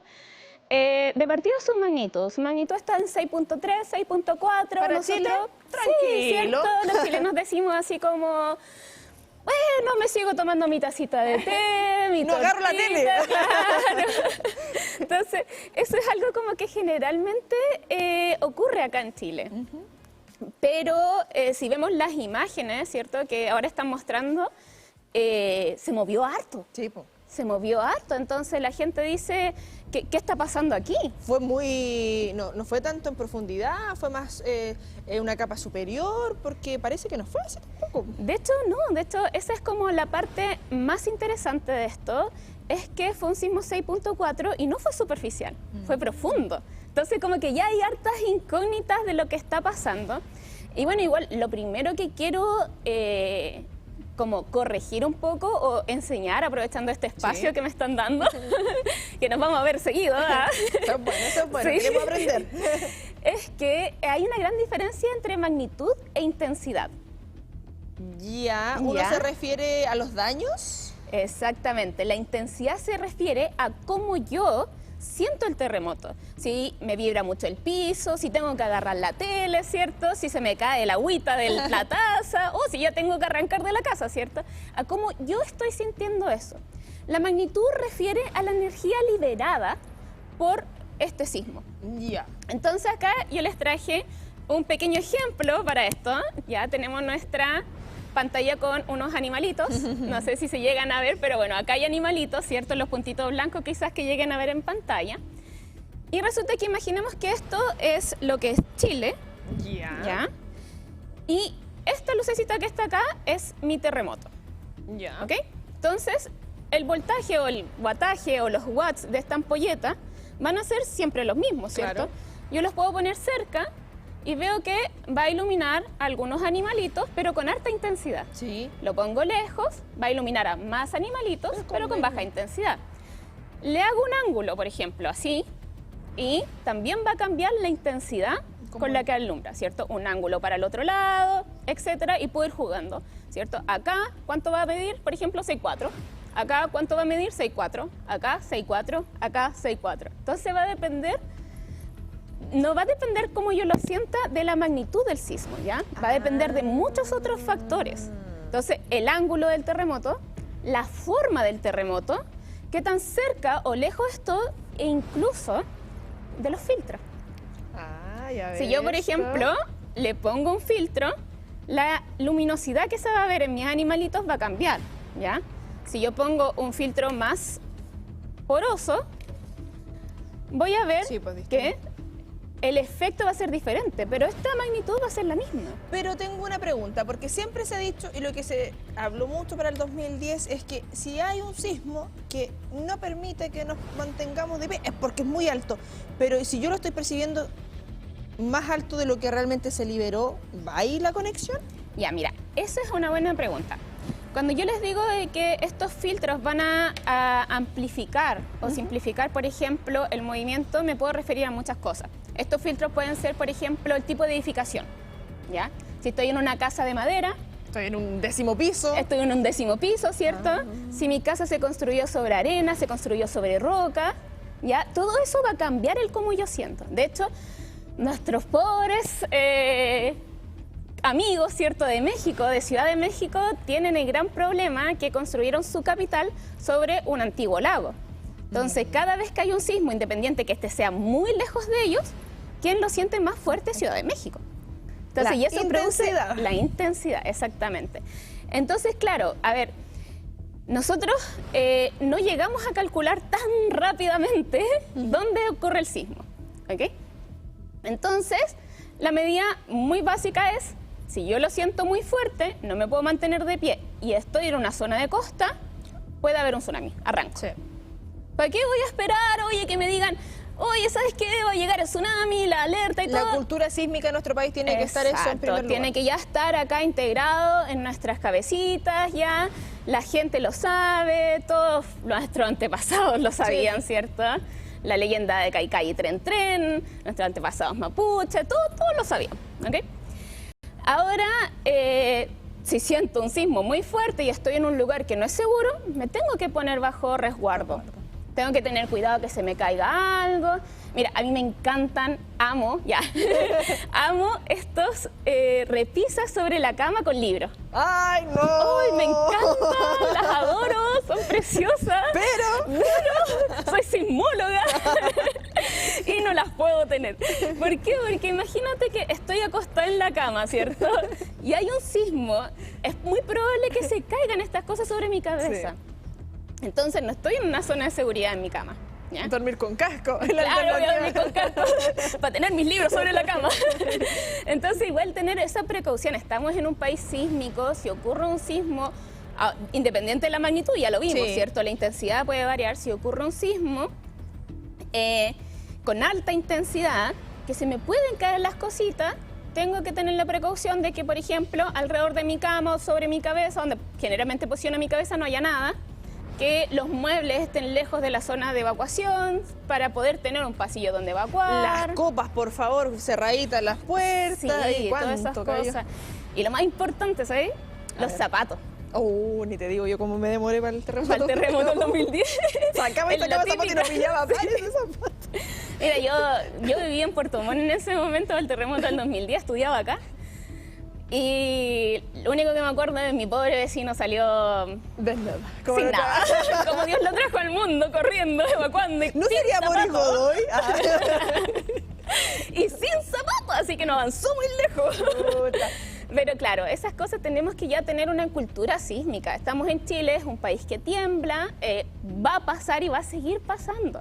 Entonces, igual esta idea de tener este espacio acá es decirles, bueno, tenemos que acostumbrarnos. Es como la lluvia, va a seguir pasando. Y pensando en eso, estamos en uno de los países más sísmicos, tenemos el récord histórico también del sismo más grande, todo lo que ocurrió en Valdivia, todo lo que ha pasado en nuestra zona macro centro-sur. Quedamos que la magnitud es la liberación de energía.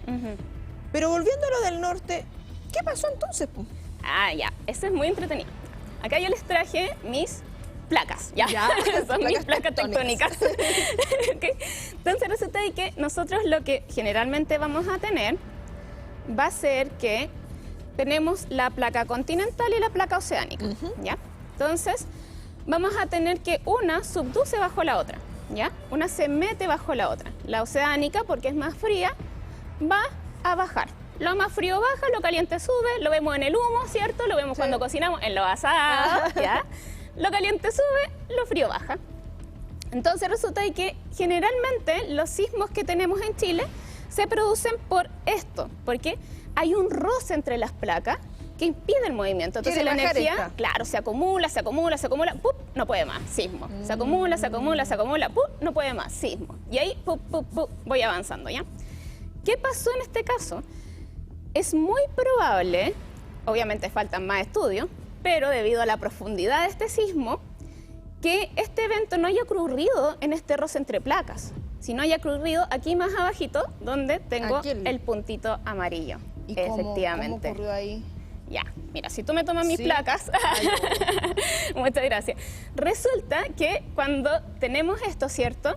Acá hay roce, y acá está la corteza, y acá lo que viene vendría a ser el manto. ¿Okay? Ya. El manto tiene otra temperatura, se mueve de otra forma, es más fluido. ¿O más caliente? No, más caliente. Más abajo. Más abajo, claro, más cerca del núcleo, ¿cierto? Núcleo, manto, corteza, ¿ya? Entonces la corteza es la que roza y genera estos eventos que nosotros generalmente conocemos. Y este evento probablemente fue aquí. Dicho, muy probablemente. De hecho, podemos ver que incluso la forma, la dirección que tuvo, por ejemplo, los sismos generalmente tienen esta dirección. Este fue así. Es muy interesante. De hecho, se lo mostré a mis alumnos y quedaron como, no, esto, ¿cómo es posible? Parece de película. Exacto. Y resulta que, claro, estos sismos que están entre placas se llaman interplaca, y estos sismos que están dentro de la placa se llaman intraplaca. ¿Y por qué produce esto? Es porque acá, al subductar, se flecta. Y esta partecita se empieza como a derretir y a combinar con el manto. Entonces las partes que todavía, si yo tengo algo, por ejemplo, tengo una plasticina que la puedo mover, no se rompe. Pero si yo tengo un plato y lo intento flectar, se rompe. Entonces acá todavía hay zonas frágiles que pueden romper, ¿ya? Entonces al estar esta flexión, ¿cierto? Y a estar otras fuerzas involucradas, que es todas las fuerzas de empuje, del manto y otras cosas mucho más físicas, ¿ya? Que no vale la pena calentarse la cabeza con eso, puede generar rupturas en esta zona. Y adivina qué, ¿dónde está la mayoría de las ciudades en Chile? Acá arribita. Entonces esto rebota. Entonces, si esto produce un sismo, ¡pup! La onda llega directo. ¿Cierto? Si esto, por ejemplo, el centro sismológico ubicó el sismo, lo veíamos como a 54 kilómetros de profundidad. El centro sismológico de Estados Unidos lo ubicó a 78 kilómetros de profundidad. Otro centro sismológico a nivel global en Europa lo ubica a 80 kilómetros de profundidad. Es una distancia de menos de 100 kilómetros de profundidad, ¿ya? Esta zona que está acá generalmente está a 200 kilómetros de la costa.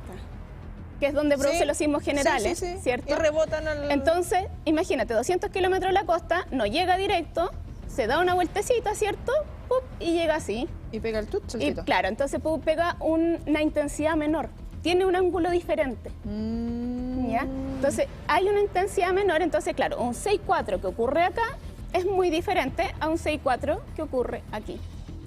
Está más lejos, la forma del sismo es diferente y las intensidades, la forma en que llegan las ondas, ¿cierto? Que eso ya es como un juego un poco más así, imagínenselo como un tema de una orquesta, ¿ya? Yo estoy acá en un teatro escuchando una orquesta y resulta que hoy tuve la mala suerte, me tocó una esquina. No voy a escuchar la orquesta completa, Claro. pero escucho la orquesta, ¿ya? Eso es generalmente lo que pasa con los sismos que son aquí entre medio, ¿ya? Estoy como en una esquinita escuchando la orquesta. En cambio, cuando un sismo es muy cerca mío o muy inmediatamente abajo mío... 5.1 se escucha. Claro, se escucha Con un surround, 6.4 con mayor intensidad. Entonces, claro, estoy como al medio, al frente de la orquesta donde están los tambores.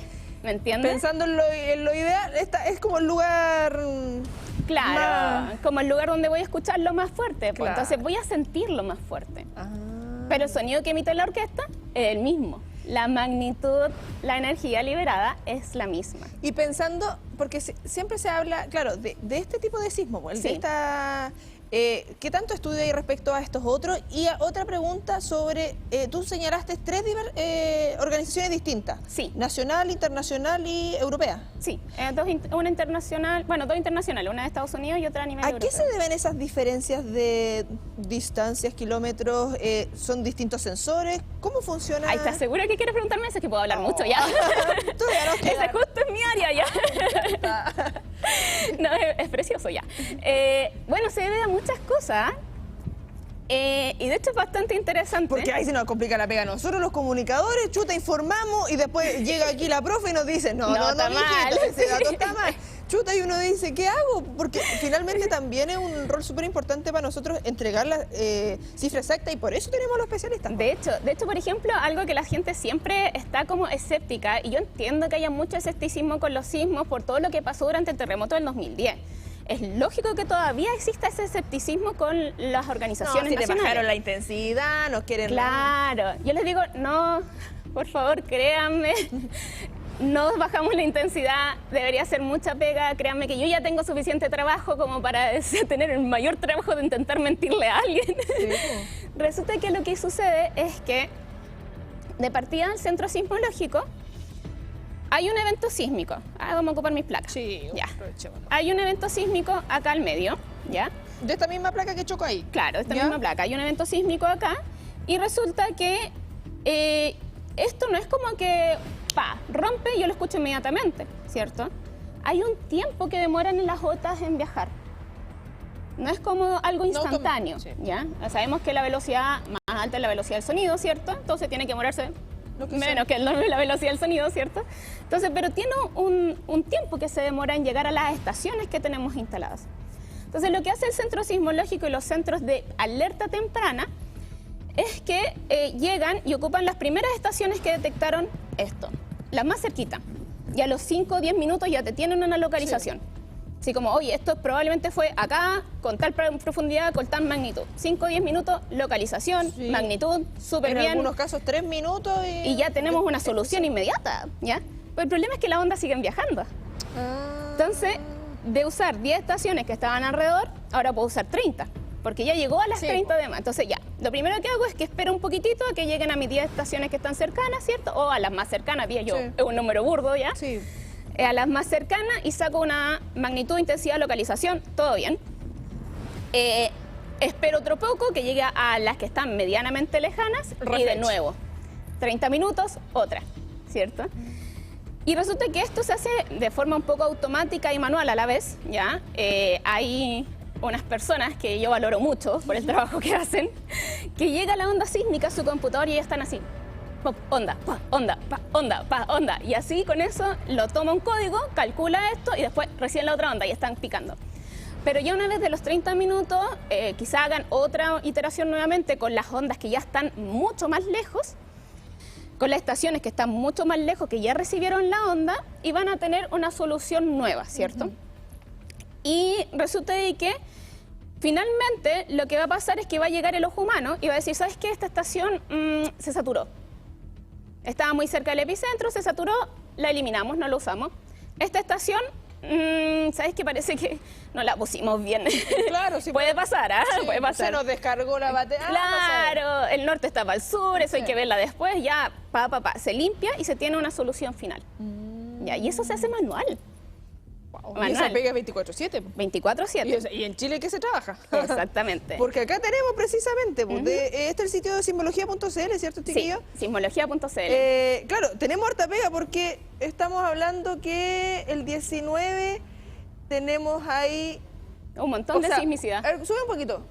Tenemos 1 del 19, 2, 3, 4, 5, por lo menos 5 acá en primera instancia, hablando en horario PM, por así decirlo. Si seguimos ahí en el horario AM, aumentamos más.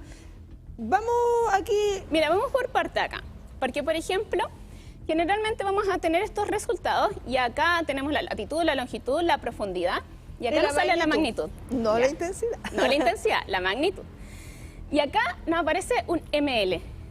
¿Mercalli? No, es magnitud también. Mercalli, acuérdate que Mercalli es como yo lo siento, es una medida de la intensidad y esto es una medida de la energía. Pero se llama magnitud local. Resulta que esta magnitud la calculamos con una metodología en particular. ¿Ya? ¿Ya? Usando como las estaciones más locales, porque son sismos chiquititos, entonces, como son chiquititos, se desvanecen muy rápido a la distancia y no las leen las estaciones más lejos. Y cuando nos referimos a chiquitito, ¿hasta cuándo es chiquitito? Porque en Chile igual... Bueno, sí. Pero ya, eso va a depender. Eso es... En el área de la academia y la investigación, ¿hasta dónde sería el parámetro? Tengo que decir que eso es muy comunicacional. Ya, en el área de la ciencia, nosotros nos diferenciamos, por ejemplo, sismo de terremoto. No, pues son todos movimientos telúricos, exacto. Entonces, en inglés, earthquake, es todo igual, da lo mismo la intensidad. Sí, yo cuando digo sismo pequeño son sismos que no llegan tan lejos a las estaciones más lejanas. Por ejemplo, este sismo de 3 no se va a registrar en una estación en Rusia. ¿Me entiendes? Pero un sismo 8.8 se registró en todo el mundo. ¿Me entiendes? Entonces, claro, ahí voy jugando un poco y acuérdense que son ondas. Entonces, imagínense la onda de sonido. Hay un carrete en el Parque Ecuador, ¿ya? Tú vives ahí en... Claro, entonces si nosotros estamos cerca del Parque Ecuador, escuchamos la onda. Si me voy alejando, por ejemplo, ya me voy a San Pedro, ya no la escucho. Sí, entonces, ese sismo que se me genera en un punto, si no es lo suficientemente fuerte, no lo voy a registrar en las estaciones más lejanas. Entonces, ahí también entra otra diferencia de por qué hay tantos servicios. El centro sismológico ocupa más que nada las estaciones locales, las que están sobre Chile, y unas cuantas sobre Argentina. Lo que es Estados Unidos a nivel global, ocupan las estaciones globales. ¿Cuántas estaciones más o menos hay en Chile? Así como un rango... Porque tienen que haber en todas las regiones, po. Sí, no, sí hay un montón. Uy, me pillaste. No, pero me refiero que, claro, están todas las regiones, porque uno pensaría, no sé, centralismo, recursos, más difícil tener, pero se tienen todos, o sea, porque esto nos indica que hay en distintas partes de nuestro territorio. Sí, yo diría, mira, entre 50 y 100 estaciones. Ah, es harto, po. No, harto, sí, no, sí es harto. Y aún así nos faltan. Bueno, no estamos porque... como, por ejemplo, Japón tiene una estación, ponte tú, no sé, cada 20 kilómetros, así, una cosa ridícula. Sí, pues sí. Un nivel de estaciones. Sí, pues bueno, y por eso también están tan avanzados en estas temáticas. Porque... De hecho, en sismología acá, bueno, si me ayudan de arriba, ya. Está el gráfico con las estaciones chilenas, tienen que ir a la página del Centro Sismológico. Arriba. A ver, arriba. ¿Están todas las estaciones ahí? Tienen que ir a la parte Pinchamos el sitio institucional, por favor. Directo al sitio institucional, aquí. Sí. ¿O ahí mismo? Ahí estamos, ¿no? Sismos por día, no. Glosario, no. Acá el sitio institucional. Sí, porque bueno, de repente yo misma me meto en estas páginas acá, cuando hay un temblor y uno no sabe... Estos son los sismos en las últimas 48 horas, ¿ya? Sí, igual es como entretenido, están como en todos lados, igual ¿cierto? harto en el norte. Sí. Y acá podríamos ver la red sismológica y saber cuántas estaciones hay en Chile. Entonces vemos la red de sismógrafos. Y ojo, que no solamente podemos ocupar los sismógrafos para estudiar los terremotos. Todo eso son. Efectivamente, todo eso son. También podemos ocupar los GPS y los acelerómetros, por si acaso.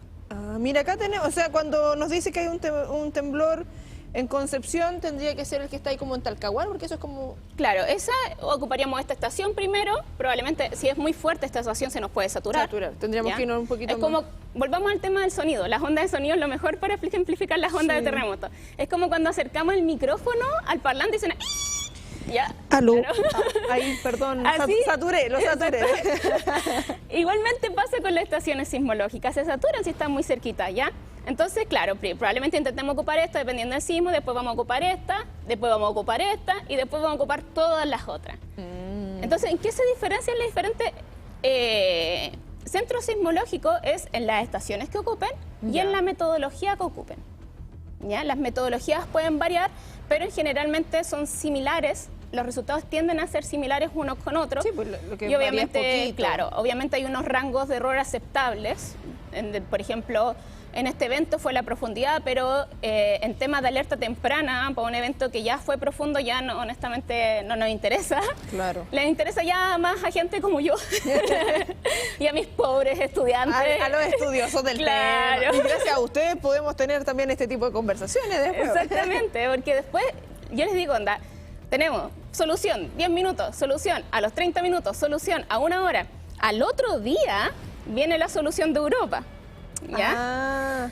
Fácil así entonces, ¿cierto? Después de 24 horas. Pero no, imagínate, a los meses viene la primera publicación. Donde no solamente me sale dónde está ubicado, cuál es la latitud, longitud, me salen los rangos de error, me sale la forma del sismo. Por eso tú decías, muy probablemente este fue de esta forma, porque meses después vamos a tener ese reporte más específico. Ahora yo tengo que, ojalá, si tengo el tiempo, deberíamos estudiar este sismo más a profundidad y ver, por ejemplo, cuánto ancho tuvo. Porque nosotros estamos acostumbrados a ver los sismos, ¿cierto? Yo te meteré pinchando acá y te quité tu placa. Sí, mi placa, por favor. Tendemos a ver los sismos como un punto. Sí, y es un área. Sí, y por lo mismo, o sea, lo que tenemos en la memoria más fresca es el terremoto del 2010, cuando se decía ya, acá en Concepción fue el 8.8, para Santiago, no sé, era 7 creo. Como... Claro, que era un tema de cómo yo lo estoy sintiendo más que nada, pero el terremoto en sí fue 8.8 y tuvo un largo, largo, ¿cierto? De que yo tengo acá una placa contra otra, pero déjeme ordenarme, ahí estoy. Tengo una placa contra otra, ¿cierto? Este largo donde bloqueó y se deslizó fue de 500 kilómetros. Fue de 500, imagínate. Entonces, en unos minutos, 500 kilómetros se deslizaron bajo mis pies. Igual es impresionante. Y mira, para que te des cuenta, ya así como, perdón, es que yo estudio esto. Está bien, esa es la idea. Lo amo. Y así nos entusiasmáis también para tener ese conocimiento. El de 8.8 fue de 500 kilómetros, 9.5 Valdivia, 1000. 1000 kilómetros de largo todo ese evento. ¿Y en duración ese cómo estuvo? Ese en duración duró un montón. Sí, pues fue más largo. Y resulta que son varios parámetros de los que nosotros ocupamos para calcular la magnitud, ¿cierto? Entonces la magnitud tiene como directa correlación con el tamaño del evento, esto ancho, largo, y con cuánto deslizó la placa, ¿ya? Entonces, claro, pues tú me dices 1000 kilómetros, pero deslizó 1 centímetro, no es nada, ¿cierto? El de Valdivia tuvo deslizamientos máximos de 40 metros. En algunos estudios, ojo, que tenemos muy poco registro de ese tiempo, no teníamos tantos instrumentos y todavía hay como algunos debates por ahí por allá, pero el máximo desplazamiento fue cerca de 500 metros. Entonces igual es como súper curioso cómo todo esto va cambiando. Y además igual tenemos que considerar que, por ejemplo, no es como que el Valdivia haya sido 8.8, 8.8, 9.5, la escala no es lineal. Ah, ya, eso que para otra semana, porque me acuerdo también para el 2010 decían eso, que si cambiaba de 8.8 a 9 era totalmente distinto, no era como hoy son 2 graditos más, se movió un poquito, no es muy distinto. Exponencial ahí. Por eso yo les digo, de verdad, no les mentimos, no tengo la capacidad para mentirle a todo un continente, a todo un país. Y de hecho, lo más bonito de la sismología es que los datos son abiertos. Sí. Entonces, se democratiza ese conocimiento. Es una de las pocas ciencias donde todos los datos de todas las estaciones sismológicas son abiertas, Así que si no me creen, los invito a calcular conmigo, vayan a mis clases ya. Los invito a calcular en el cubo tanto. Claro, geofísica, Universidad de Concepción. Mis estudiantes lo han calculado y les prometo que a todos nos da 8.8. Oye, podemos hacer ese ejercicio dentro de las posibilidades que tenemos acá. Humanistas, todos los que estamos acá, suma y resta nomás, pasamos, claro. Que no nos engañen con el vuelto del pan, ¿no? Oye, Catalina, te pasaste, muchísimas gracias. Tema interesante, una responsabilidad obviamente como medio de comunicación, un tema a ocuparnos, pero también a tomar ese conocimiento de una buena manera, y es lo que esperamos también con este espacio. Así que nos estamos viendo. Nos estamos viendo, muchas gracias, y bueno, quizás en 1 o 2 semanas nos vemos de nuevo. Ahí nos estaremos viendo. Nosotros nos despedimos ya. Súper importante todo lo que hemos ido abordando, pero también es muy importante lo que viene a la edición central de TVU Noticias a las 20 horas. Nos vemos mañana. Estoy aquí pensando en el pasado, se vienen las imágenes al sol.